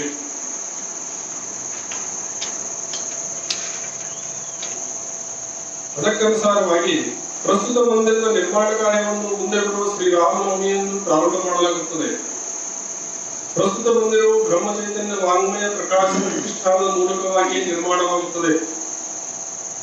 ಆದರೆ ಮಂದಿರದ ನಿರ್ಮಾಣದ ಕೊನೆಯ ಹಂತದವರೆಗೆ ರಾಮನಾಮ ಮಂದಿರ ನಿರ್ಮಾಣ ಸಮಿತಿ ಎಂಬ ತಾತ್ವಿಕ ಹೆಸರಿನಲ್ಲಿ ಹೊಸ ಅಕೌಂಟ್ ತೆರೆಯಲಾಗುವುದು. ಆ ಅಕೌಂಟ್ ನಂಬರ್ ಬರುವವರಿಗೆ ಪ್ರಸ್ತುತ ಬ್ರಹ್ಮಚೈತನ್ಯ ವಾಂಗ್ಮಯ ಪ್ರಕಾಶನ ಅಕೌಂಟ್ಗೆ ತಮ್ಮ ಸೇವಾ ಹಣವನ್ನು ಹಾಕಬೇಕಾಗಿ ವಿನಂತಿ. ಆ ಹೊಸ ಅಕೌಂಟ್ ನಂಬರ್ ಬಂದೊಡನೆ ನಾವು ಈ ಹಣವನ್ನು ಆ ಅಕೌಂಟ್ಗೆ ಬದಲು ಮಾಡಿಕೊಡುತ್ತೇವೆ. ಪ್ರಸ್ತುತ ಯೋಜನೆಯ ಅಂದಾಜು ಸ್ವಲ್ಪ ದೊಡ್ಡ ಪ್ರಮಾಣದಲ್ಲಿ ಇರುವುದರಿಂದ ಭಕ್ತರು ಹೆಚ್ಚಿನ ಪ್ರಮಾಣದಲ್ಲಿ ಶ್ರೀ ರಾಮನಾಮ ಲೇಖನ ಪುಸ್ತಕ ಮಂದಿರ ನಿರ್ಮಾಣ ಕಾರ್ಯದಲ್ಲಿ ಸೇವೆ ಸಲ್ಲಿಸಿ ಶ್ರೀ ಮಹಾರಾಜರ ಕೃಪೆಗೆ ಪಾತ್ರರಾಗಬೇಕೆಂದು ಪ್ರಾರ್ಥಿಸುತ್ತೇವೆ. ಇನ್ನು ಆಗನೆಯದೆಂದರೆ ಸದ್ಗುರು ಶ್ರೀ ಬ್ರಹ್ಮಚೈತನ್ಯ ಮಹಾರಾಜರು ಛತ್ರಪತಿ ಶಿವಾಜಿಯ ಸದ್ಗುರುಗಳಾದ ಶ್ರೀ ಸಮರ್ಥ ರಾಮದಾಸ ಸ್ವಾಮಿಗಳ ಪುನರಾವತಾರವಾಗಿರುತ್ತಾರೆ. ಛತ್ರಪತಿ ಶಿವಾಜಿಯು ಶಿವಾಂಶ ಸಂಭೂತನಾಗಿದ್ದು ನಮ್ಮ ಭಾರತೀಯ ಸನಾತನ ವೈದಿಕ ಪರಂಪರೆಯನ್ನು ವಿಧರ್ಮೀಯರ ಆಘಾತದಿಂದ ಸಂರಕ್ಷಿಸಿ ಪುನಃ ಪ್ರತಿಷ್ಠಾಪನೆ ಮಾಡುವುದಕ್ಕಾಗಿ ಅವತಾರ ಮಾಡಿದ್ದನು. ಅದಕ್ಕಾಗಿ ಅವನು ತನ್ನ ಸದ್ಗುರುಗಳಾದ ಸಮರ್ಥ ಶ್ರೀ ರಾಮದಾಸ ಸ್ವಾಮಿಗಳ ಆಜ್ಞೆಯನುಸಾರ ಅವನು ರಾಮರಾಜ್ಯ ಸ್ಥಾಪನೆ ಮಾಡಬೇಕೆಂಬ ಸಂಕಲ್ಪವುಳ್ಳವನಾಗಿದ್ದನು. ಈ ದೃಷ್ಟಿಯಿಂದ ಅವನು ಗೋಬ್ರಾಹ್ಮಣ ಪರಿಪಾಲಕನಾಗಿದ್ದನು. ಆದ್ದರಿಂದಲೇ ಸಮರ್ಥ ಶ್ರೀ ರಾಮದಾಸ ಸ್ವಾಮಿಗಳು ಗೋ ಸಂರಕ್ಷಣೆಗೆ ಅತ್ಯಂತ ಮಹತ್ವ ಕೊಡುತ್ತಿದ್ದರು. ಅಲ್ಲದೆ ತಮ್ಮ ಮಠಗಳಲ್ಲಿ ಗೋ ಸಂರಕ್ಷಣೆ ಮಾಡುತ್ತಿದ್ದರು. ಅವರ ಸಾಕ್ಷಾತ್ ಅವತಾರವೇ ಅನಿಸಿದ ಶ್ರೀ ಮಹಾರಾಜರು ಕೂಡ ಗೋ ಸಂರಕ್ಷಣೆಗೆ ಅತ್ಯಂತ ಮಹತ್ವ ಕೊಡುತ್ತಿದ್ದರು. ಅದೇ ರೀತಿಯಾಗಿ ಶ್ರೀ ಮಹಾರಾಜರ ಸದ್ಗುರುಗಳಾದ ಶ್ರೀ ತುಕಾಮನಾಯಿಗಳು ಶ್ರೀ ಮಹಾರಾಜರಿಗೆ ಬ್ರಹ್ಮಜ್ಞಾನ ಕೊಟ್ಟು ಅನುಗ್ರಹಿಸಿದಾಗ ಸಮಾಜದಲ್ಲಿ ನಾಮಸ್ಮರಣೆ, ಉಪಾಸನೆ, ಅನ್ನದಾನ ಹಾಗೂ ಗೋ ಸಂರಕ್ಷಣೆಗಳೆಂಬ 4 ಸಾಧನೆಗಳ ಪ್ರಚಾರ ಮಾಡಬೇಕೆಂದು ಆಜ್ಞೆ ಮಾಡಿದ್ದರು. ಅದಕ್ಕನುಸಾರ ಶ್ರೀ ಮಹಾರಾಜರು ತಮ್ಮ ಕೊನೆಯ ಉಸಿರಿನವರೆಗೆ ಗೋ ಸಂರಕ್ಷಣೆ ಮಾಡುತ್ತಿದ್ದರಲ್ಲದೆ ಅವರಿಗೆ ಆಕಳುಗಳ ಮೇಲೆ ಅತ್ಯಂತ ಪ್ರೇಮವಿದ್ದಿತು. ಈ ಪ್ರೇಮದಿಂದಾಗಿ ಅವರು ನಿರಂತರವಾಗಿ ಗೋಶಾಲೆಯಲ್ಲೇ ಇರಬೇಕೆಂಬ ಭಾವನೆಯಿಂದ ಅಲ್ಲಿಯೇ ಅವರ ಸಾನ್ನಿಧ್ಯದ ಸಂಕೇತವಾಗಿ ಸಮಾಧಿ ನಿರ್ಮಾಣವಾಗಿದೆ. ಅದೇ ರೀತಿ ಅವರಿಗೆ ಆಕಳುಗಳ ಬಗ್ಗೆ ಇರುವ ಉತ್ಕಟ ಪ್ರೇಮದ ದ್ಯೋತಕವಾಗಿ ಅವರ ಸಮಾಧಿ ಮೇಲೆ ಗೋಪಾಲಕೃಷ್ಣನ ಸ್ಥಾಪನೆ ಮಾಡಿರುತ್ತಾರೆ. ಈ ಎಲ್ಲ ದೃಷ್ಟಿಯಿಂದ ಅವರಿಗೆ ಗೋಗಳ ಮೇಲೆ ಎಷ್ಟೊಂದು ಪ್ರೇಮ ಹೊಂದಿದೆಂದು ಎಂಬುದು ಕಂಡುಬರುತ್ತದೆ. ಈ ದೃಷ್ಟಿಯಿಂದಲೇ ನಾವು ಕಳೆದ 35 ವರ್ಷಗಳಿಂದ ಶ್ರೀ ಕ್ಷೇತ್ರ ಹೆಬ್ಬಳ್ಳಿಯಲ್ಲಿ ಅತ್ಯಂತ ಖರ್ಚಿನ, ಪರಿಶ್ರಮದ ಹಾಗೂ ಜವಾಬ್ದಾರಿಯ ಕಾರ್ಯವಾಗಿದ್ದರೂ ಗೋಸೇವೆ, ಗೋ ಸಂರಕ್ಷಣೆ ಶ್ರೀ ಮಹಾರಾಜರಿಗೆ ಒಳ ಸೇರುತ್ತದೆ ಎಂಬ ಒಂದೇ ಕಾರಣಕ್ಕಾಗಿ ಗೋ ಸಂರಕ್ಷಣೆ ಮಾಡುತ್ತಿರುತ್ತೇವೆ. ಪ್ರಸ್ತುತ ಗೋ ಸಂರಕ್ಷಣೆಗಾಗಿ ಬೇಕಾದ ಹೊಟ್ಟು, ಮೇವು, ಕಾಳುಕಡಿಗಳು ಆಶ್ರಮದ ಹೊರಗಳಿಂದ ವಿಶೇಷವಾಗಿ ಬರುವುದಿಲ್ಲ. ಆದ್ದರಿಂದ ನಾವು ಪ್ರತಿ ವರ್ಷ ಬಹಳ ಹಣ ಖರ್ಚು ಮಾಡಿ ಪಟ್ಟು ಮೇವು ಕೊಂಡುಕೊಳ್ಳಬೇಕಾಗುತ್ತದೆ. ಇದರೊಂದಿಗೆ ಇನ್ನೊಂದು ಮಹತ್ವದ ಸಂಗತಿ ಎಂದರೆ ನಾವು ಗೋಶಾಲೆಯಿಂದ ಬರುವ ಹಾಲನ್ನು ಆಶ್ರಮಕ್ಕೆ ಬರುವ ಭಕ್ತರಿಗಾಗಿ ಹಾಲು, ಮೊಸರು, ಮಜ್ಜಿಗೆ, ಬೆಣ್ಣೆ, ತುಪ್ಪ ಮುಂತಾದವುಗಳ ರೂಪದಲ್ಲಿ ವಿನಿಯೋಗಿಸುತ್ತೇವೆ. ಆದ್ದರಿಂದ ಹಾಲು ಮೊಸರುಗಳಿಂದಲೂ ಹಣ ಬರುವ ಪ್ರಶ್ನೆಯೇ ಇಲ್ಲ. ಶ್ರೇಷ್ಠ ದಿವ್ಯ ಭಾರತೀಯ ಸನಾತನ ಸಂಸ್ಕೃತಿಯ ಆದರ್ಶವೆನಿಸುವ ಶ್ರೀ ಸದ್ಗುರುಗಳ ಈ ಸೇವೆಯಲ್ಲಿ ಸದ್ಭಕ್ತರು ಯಥಾಶಕ್ತಿ, ಯಥಾನುಕೂಲ, ಯಥಾವಕಾಶ ಗೋ ಸಂರಕ್ಷಣೆಗಾಗಿ ಹಣದ ರೂಪದಲ್ಲಿ ಆಗಲಿ ಅಥವಾ ಮುಖ್ಯವಾಗಿ ಪಟ್ಟು, ಮೇವು, ಹಿಂಡಿ, ಕಾಳು, ಕಡಿ ಅಥವಾ ಫೀಡ್ಸ್ ರೂಪದಲ್ಲಿ ಆಗಲಿ ಸೇವೆ ಸಲ್ಲಿಸಿ ಶ್ರೀ ಗೋಪಾಲಕೃಷ್ಣ, ಗೋಮಾತೆಯ ಹಾಗೂ ಶ್ರೀ ಸದ್ಗುರುಗಳ ಅನುಗ್ರಹಕ್ಕೆ ಪಾತ್ರರಾಗಬೇಕೆಂದು ಪ್ರಾರ್ಥಿಸುತ್ತೇವೆ. ಹಣದ ರೂಪದಲ್ಲಿ ಸೇವೆ ಸಲ್ಲಿಸುವವರು ಶ್ರೀ ಸಂಸ್ಥೆಯ ಅಕೌಂಟ್ಗೆ ಕೆಳಗೆ ಬರೆದಿರುತ್ತೇವೆ ಹಣ ತುಂಬಿ ಪಾವತಿ ಮಾಡಬಹುದು. ಪಟ್ಟು ಮೇವುಗಳ ರೂಪದಲ್ಲಿ ಸೇವೆ ಸಲ್ಲಿಸುವವರು ರಾಜೇಂದ್ರ ರಾಮದಾಸಿ, ಚೈತನ್ಯ ಗೋಪಾಲ ಗೋಶಾಲ, ಚೈತನ್ಯಾಶ್ರಮ,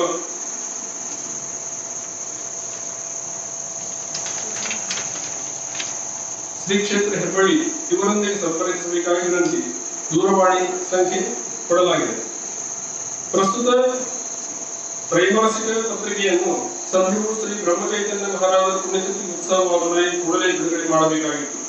ಆದರೆ ಅನೇಕ ಅನಾನುಕೂಲತೆಗಳಿಂದಾಗಿ ಪತ್ರಿಕೆ ಬಿಡುಗಡೆಗೆ ವಿಳಂಬವಾಗುತ್ತಿದ್ದು ವಾಚಕರನ್ನು ಸಹಕರಿಸಬೇಕಾಗಿ ಕೋರುತ್ತೇವೆ. ಸದ್ಗುರು ಶ್ರೀ ಬ್ರಹ್ಮಚೈತನ್ಯ ಮಹಾರಾಜರು ವಾಚಕರಿಗೆ ಹಾಗೂ ಅವರ ಎಲ್ಲ ಪರಿವಾರದವರಿಗೆ ಆಯುಷ್ಯ, ಆರೋಗ್ಯ, ಐಶ್ವರ್ಯಗಳನ್ನು ಅನುಗ್ರಹಿಸಲಿ. ಅದೇ ರೀತಿ ಮುಖ್ಯವಾಗಿ ಭಗವಂತನಲ್ಲಿ ಭಕ್ತಿ, ನಾಮದಲ್ಲಿ ಪ್ರೇಮ ಹಾಗೂ ಸದ್ಗುರುಗಳಲ್ಲಿ ಅನನ್ಯ ಇಟ್ಟುಕೊಳ್ಳಲೆಂದು ಪ್ರಾರ್ಥಿಸುತ್ತೇವೆ.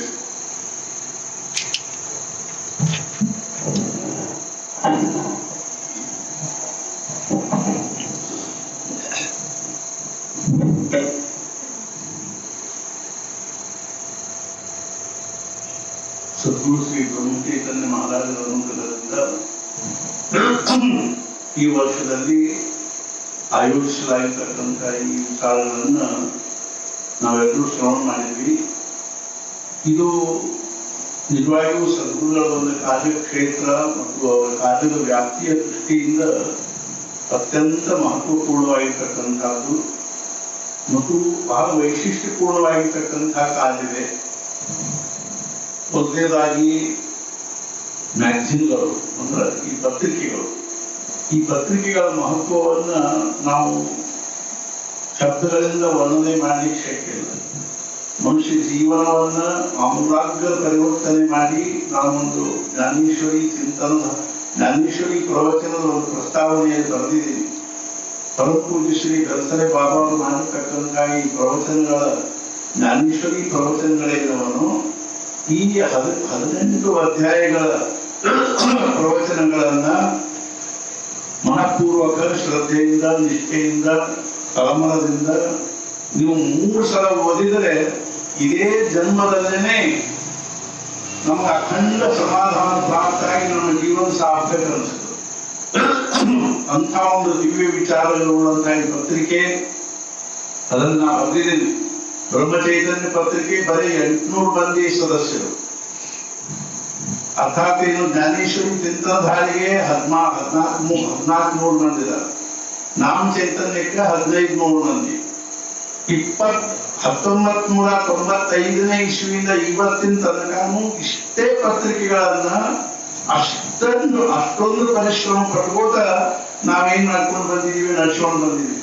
ಯಾಕಂದ್ರೆ ನನಗೆ ವಿಶ್ವಾಸದ ಏನು ಅಂದ್ರೆ ಇವತ್ತು ಎಷ್ಟೇ ಇದ್ರ ಬಗ್ಗೆ ನಮ್ಮ ಕಲ್ಪನೆ ಇಲ್ಲದೆ ಇದ್ರು ಮನುಷ್ಯ ಸಮಾಜದಲ್ಲಿ ಭವಿಷ್ಯದಲ್ಲಿ ಒಂದಿಲ್ಲ ಒಂದು ದಿವಸ ಇಂಥದ್ದು ಬರ್ತದ. ಏನು ಅಂದ್ರೆ ಈ ಪತ್ರಿಕೆ ಒಳಗಿನ ಒಂದೇ ಒಂದು ವಿಚಾರದಿಂದ ಮನುಷ್ಯನ ಜೀವನದಲ್ಲಿ ಆಮೂಲಾಗ್ರ ಪರಿವರ್ತನೆ ಆಗುವಂತ ಒಂದು ಅರ್ಥಾತ್ ಏನು ಒಂದು ಮಹತ್ವ ಇದಕ್ಕೆ ಬರ್ತದೆ.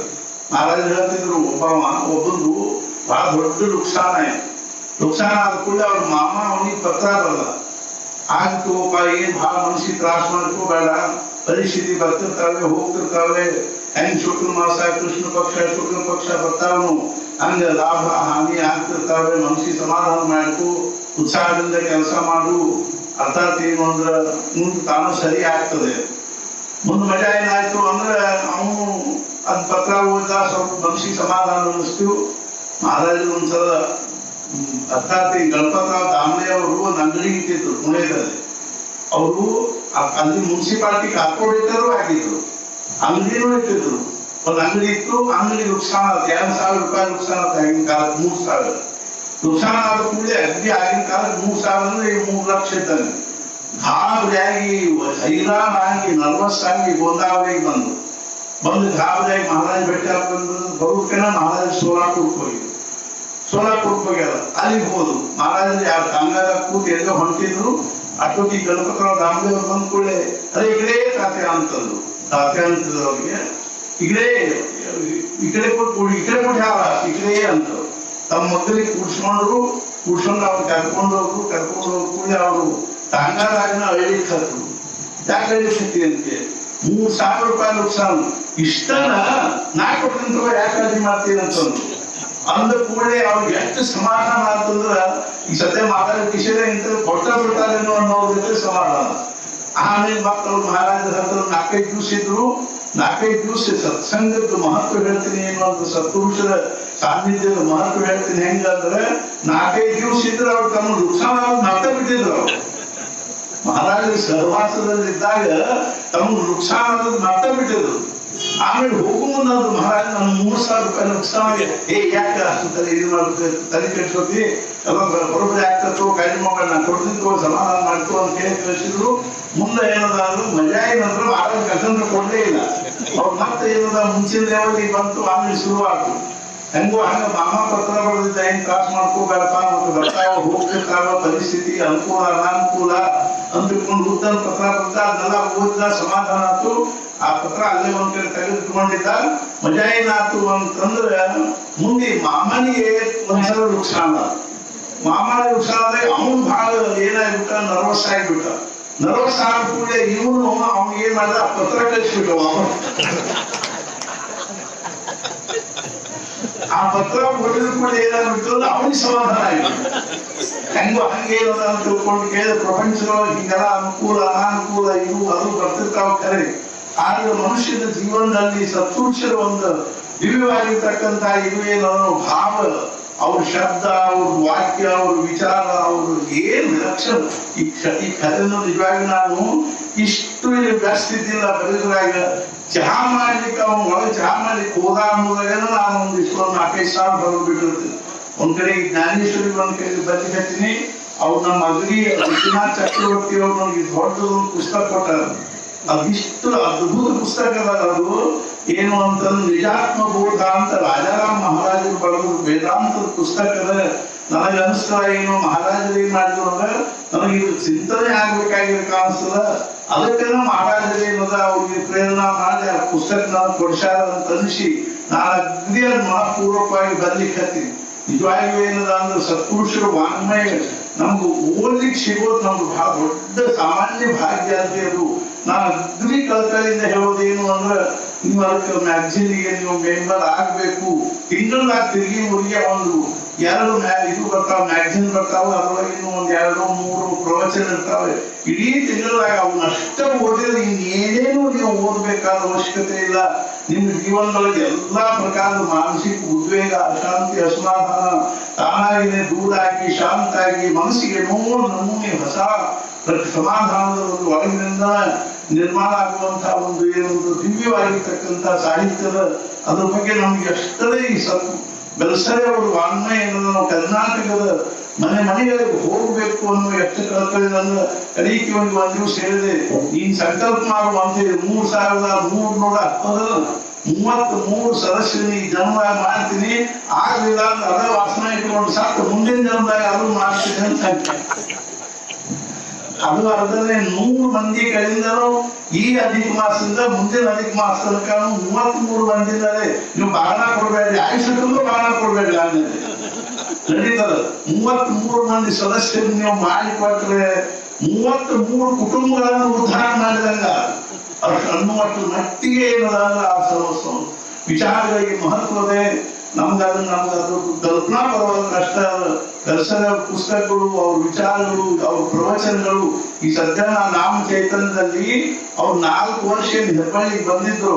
89, 91, 92, 94 4 ವರ್ಷ ಬಂದಿದ್ರು. ಆ ಪ್ರವಚನಗಳನ್ನ ನಾನು ಈ ಸದ್ಯ ನಾಮ ಚೈತನ್ಯದಲ್ಲಿ ಕೊಡ್ಲಿಕ್ಕೆ ನಾನು ಟ್ರಾನ್ಸ್ಲೇಷನ್ ಮಾಡುವಾಗ ಅಕ್ಷರಶಃ ನನಗೆ ಎದ್ದು ಗುಣಗಾಡ್ಬೇಕು ಅನಿಸ್ತಿರ್ತದೆ. ಅಷ್ಟೊಂದು ಅದರೊಳಗೆ ವಿಚಾರಗಳಿಂತ ವಿಲಕ್ಷಣ ವಿಚಾರ ಅವನು ನಮ್ಮ ಕರ್ನಾಟಕದ ಒಂದು ಜಿಜ್ಞಾಸುಗಳು ಓದಬೇಕು ಅನ್ನೋ ಕಳಕಳಿ ಇದೆ.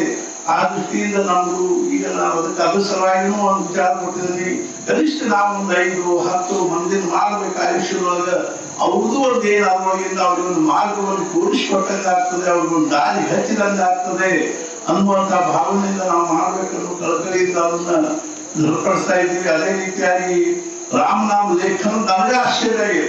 ಎಷ್ಟರೇ ಬರ್ಲಿಕ್ಕೆ ಹಚ್ಚಾರ ಜನ. ನಮ್ಮ ತಮ್ಮಂದು ಇವತ್ತು ನಮ್ಮ ತಾಯಿ ಶ್ರಾದ್ದ ಇತ್ತು. ಇವತ್ತು ನಮ್ಮ ಗುರಾನಂದು ಅರ್ಧಾತೇನು ನಮ್ಗೆ ಎಲ್ಲಾರು ಸೇರಿದ್ರಲ್ಲಿ ನಮ್ಮ ಗುರಾನಂದ ಸಲುವಾಗಿ ಹೇಳಿದ್ರು. ಅವನು ಪ್ರತಿ ದಿವಸ 16 ಪೇಜ್ ಬರೀತಾನ. 1300 ರಾಮನಾಮ ಸ್ಮರಣೆ ದಿನ ಬರೀತಿಲ್ಲ ಅಂತ ತಿಳ್ಕೊಂಡು ಹೇಳಿದ್ರು. ದಿನ 14-15 ಪೇಜ್ ಬರೀತಾನ. ಯಾವಾಗ ನೋಡಿದ್ರು ನಮ್ಮ ಆಶ್ರಮದೊಳಗೆ ರಾಘು ನೋಡ್ಬೇಕು. ಈಗ 4-5 ಪುಸ್ತಕ ಮುಗಿಸಿದವ. ಒಂದು ಬಾಕ್ಸ್ ಬಿಟ್ಟಾನ ಹೋಗಿ ಅದನ್ನು ಮುಗಿಸಿ ತೀರ್ತೀನಿ ಅಂತ. ನಾನು ಅದೇ ಧನ್ಯಾದಿ ಬಿಡಪ್ಪ ಅಂತ ತಿಳ್ಕೊಂಡು ಹೇಳಿ ತಾತ್ಪರ್ಯ ಏನು ಅಂದ್ರೆ ತಲೆ ಕೆಳಗೆ ಹಾಕೊಂಡು ಬರ್ಕೋತ ಹೆಂಗ ಮಾಡಿ ಪ್ರಪಂಚದ ವಿಚಾರಗಳಿಂದ ನಮ್ಮ ತಲೆ ಖಾಲಿ ಮಾಡ್ಕೋಬೇಕಾಗಿದೆ. ಅದಕ್ಕಾಗಿ ನಾವು ಏನ ಪಾರಾಯಣ ಮಾಡ್ಲಿ, ಮತ್ತೇನೇ ಮಾಡ್ಲಿ, ಅದ್ರೊಳಗಿಂದ ಹೊಸ ಪ್ರಪಂಚ ನಿರ್ಮಾಣ ಆಗ್ಬಾರ್ದು. ನಾವು ಓದೋದ್ರೊಳಗಿಂದ ನಾವು ಅಕಸ್ಮಾತ್ ಮ್ಯಾಗ್ಝಿನ್ ಇದನ್ನ ಏನಾದ್ರು ಕಸ್ತೂರಿ ಚಂದ್ರಬಾಮ ಓದ್ಕೊಟ್ಟು ಕೂತೀವಿ ಮತ್ತೊಂದು ಹೊಸ ಪ್ರಪಂಚದೊಳಗೆ ನಾವು ಹೋಗ್ಕೊಂಡಂಗೆ ಆಗ್ತದೆ.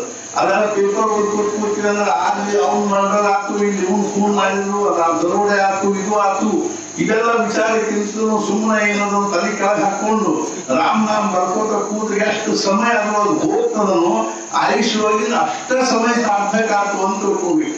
ಉಳಿದ ಸಮಾಜ ಎಲ್ಲ ಏನೋ ಖರ್ಚಿನ ಕಡೆಗೆ ನಾಮಸ್ಮರಣೆ ಒಳಗೆ ಯಾವುದೇ ಪದ್ಧತಿ ಒಳಗೆ ನಾಮಸ್ಮರಣೆ ಒಳಗೆ ಸಮಯ ಕಳೀತದನೋ ಅದಷ್ಟ ಜಮಾನ ಕಡೆಗೆ ಉಳಿದದ್ ನೀವು ಏನ್ ಬೇಕಾದ ಸಂಯುಕ್ತ ರಾಷ್ಟ್ರ ಸಂಘದ ಅಧ್ಯಕ್ಷ ಆಗಿರುವಂತ ಅದೆಲ್ಲ ನಮ್ಮ ಜೀವನದೊಳಗೆ ವ್ಯರ್ಥ ಆಯ್ತು ಅಂತ ತಿಳ್ಕೊಂಡು ರಾಮ ನಾಮಸ್ಮರಣೆ ಮಾಡಿ ಅಷ್ಟು ನಮ್ಮ ಜನ್ಮ ಸಾರ್ಥಕ ಆಯ್ತು ಅನ್ನುವಂತ ದೃಷ್ಟಿಯಿಂದ ರಾಮ ನಾಮಸ್ಮರಣೆ ಬರೀರಿ ಅಂತ ತಿಳ್ಕೊಂಡು ಹೇಳಿದ ಈ ನಮ್ಮ ಮೈಮೇಲೆ ಬಂದ್ಬಿಟ್ಟು ಜಗತ್ತೇ ಸರ್ ನಾವು ಬರೀರಪ್ಪ ಅಂತ ಹೇಳಿ 1,20,000 ಪುಸ್ತಕ ಕಳಿಸೋದಾಗೆಲ್ಲ ಮಂದಿ ಒಂದ್ ಸಲ ಪೂರ್ವದಲ್ಲಿ ಹೇಳ್ತಾರೆ ನಮಗ್ ಪುಸ್ತಕ ಬೇಕ್ರಿ ನಮಗ್ ಪುಸ್ತಕ ಬೇಕ್ರಿ ಅಂತ ನಾವು ಶರಣ ಅಂತ ಹೇಳಿ ಇನ್ ಮಾಡ್ಕೊಂಡು ನೀವು ಮಾಡ್ಕೊಂಡು ಕೊಂಡ್ಕೊಂಡು ಬಂದಿದ್ದೀರಿ ಅನ್ನೋ ಪರಿಸ್ಥಿತಿ ಬಂತು. ನಿಜವಾಗಿ ನಾವು ಬಹಳ ಸಮಾಧಾನ ಆಯ್ತು. ಆಮೇಲೆ ನಮ್ ತಲೆಯಾಗ ಬಂತು ಈ ಪುಸ್ತಕ ಹಂಗ ಎಲ್ಲೇ ಗೋಡಾವಣದಾಗ ಹೇಳಿದ್ದೇವೆ.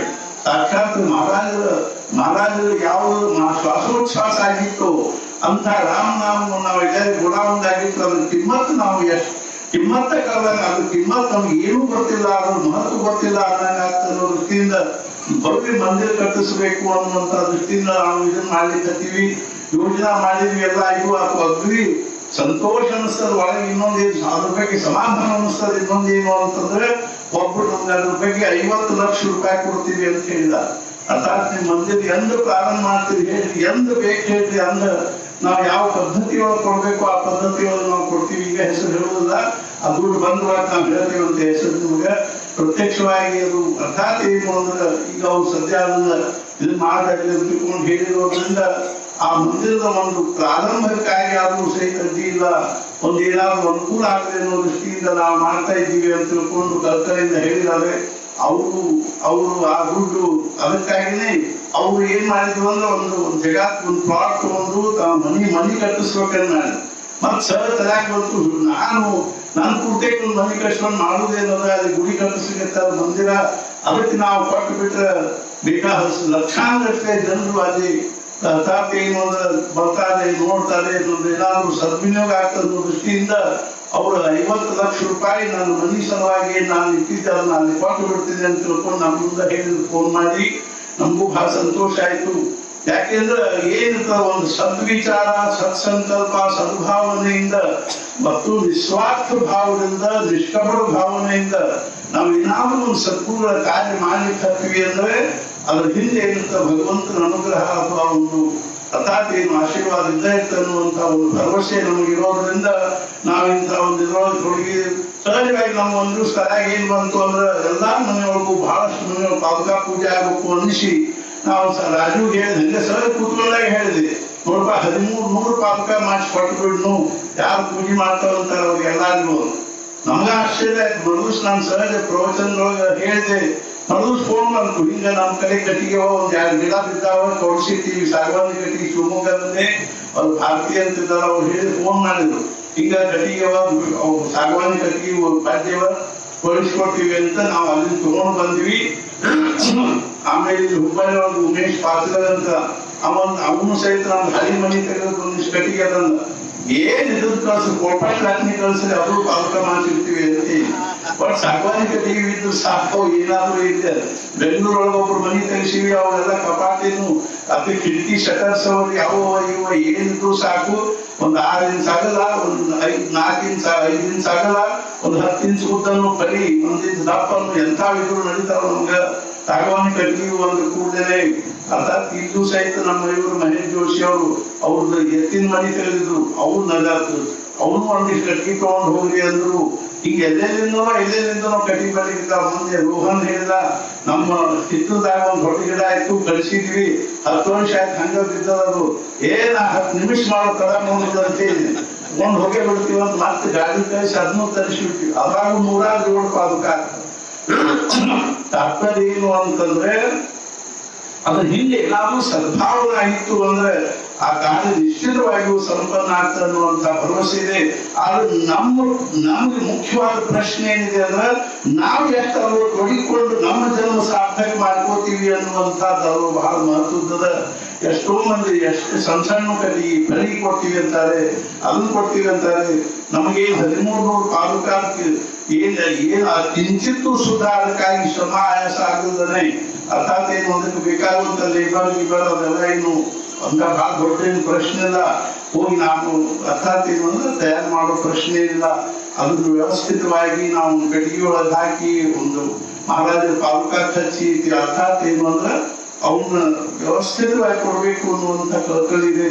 ಅದೇ ರೀತಿಯ ಮಂದಿರ ಕಟ್ಸೋದಾಯ್ತು, ಇದೇ ರೀತಿಯಾಗಿ ಮತ್ತು ಗೋಶಾಲೆ ನಿಜವಾಗಿಯೂ ಬಹಳ ಅತ್ಯಂತ ಏನು ಮಹತ್ವಪೂರ್ಣವಾಗಿರ್ತಕ್ಕಂಥ ಮಹಾರಾಜರಿಗೆ ಅತ್ಯಂತ ಪ್ರಿಯವಾಗಿರ್ತಕ್ಕಂಥ ಕಾರ್ಯ, ಅದು ವ್ಯವಸ್ಥಿತವಾಗಿ ನಡೀಬೇಕು ಅನ್ನುವಂಥ ಕಳಕಳಿ ಇರೋದ್ರಿಂದ ಅದನ್ನೂ ಒಂದು ವಿಚಾರಗಳು ಕೊಟ್ಟಿದ್ದೀವಿ.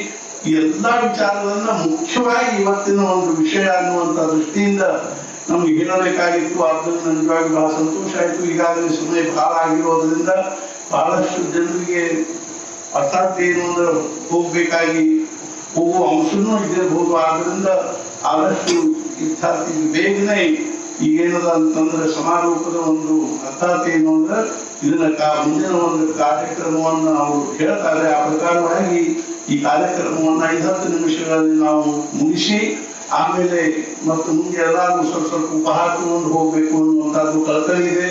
ಆದ್ರೆ ನಾವು ಸದ್ಗುರುಗಳಲ್ಲಿ ಪ್ರಾರ್ಥನೆ ಮಾಡೋದೇನು ಅಂದ್ರೆ ಮಹಾರಾಜ ನಮಗೂ ನಿಮಗೂ ಎಲ್ಲರಿಗೂ ಆಯುಷ್ಯ ಆರೋಗ್ಯ ಐಶ್ವರ್ಯವನ್ನು ಅನುಗ್ರಹಿಸಿ ಮತ್ತು ಮುಖ್ಯವಾಗಿ ಭಗವಂತನ ಭಕ್ತಿ ನಾಮದಲ್ಲಿ ಪ್ರೇಮ ಹಾಗೂ ಸದ್ಗುರು ಅನನ್ಯವಾಗಿರ್ತಕ್ಕಂಥ ಅನುಷ್ಠೆಯನ್ನು ಕೊಳ್ಳಿ ಅಂತ ತಿಳ್ಕೊಂಡು ಹೇಳಿ ಸದ್ಗುರುನಾಥ ಮಹಾರಾಜ್ ಕಿ ಜೈ ಜೈ ಜೈ ರಘುವೀರ ಸಮರ್ಥ.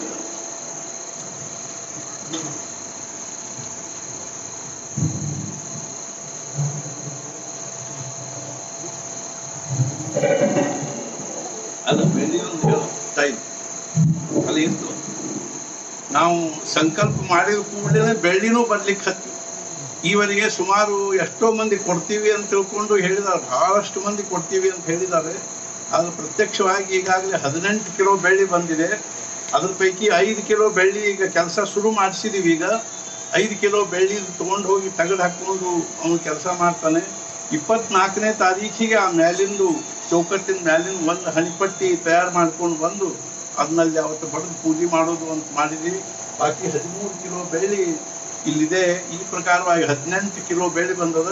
ಇನ್ನು ನಾವು ಅದನ್ನು ಮಾಡ್ಕೊಂಡು ಬಂದು ಮತ್ತೊಂದು 6-8 ಕಿಲೋ 8-10 ಕಿಲೋ ಬೆಳ್ಳಿ ಒಯ್ಬೋದು.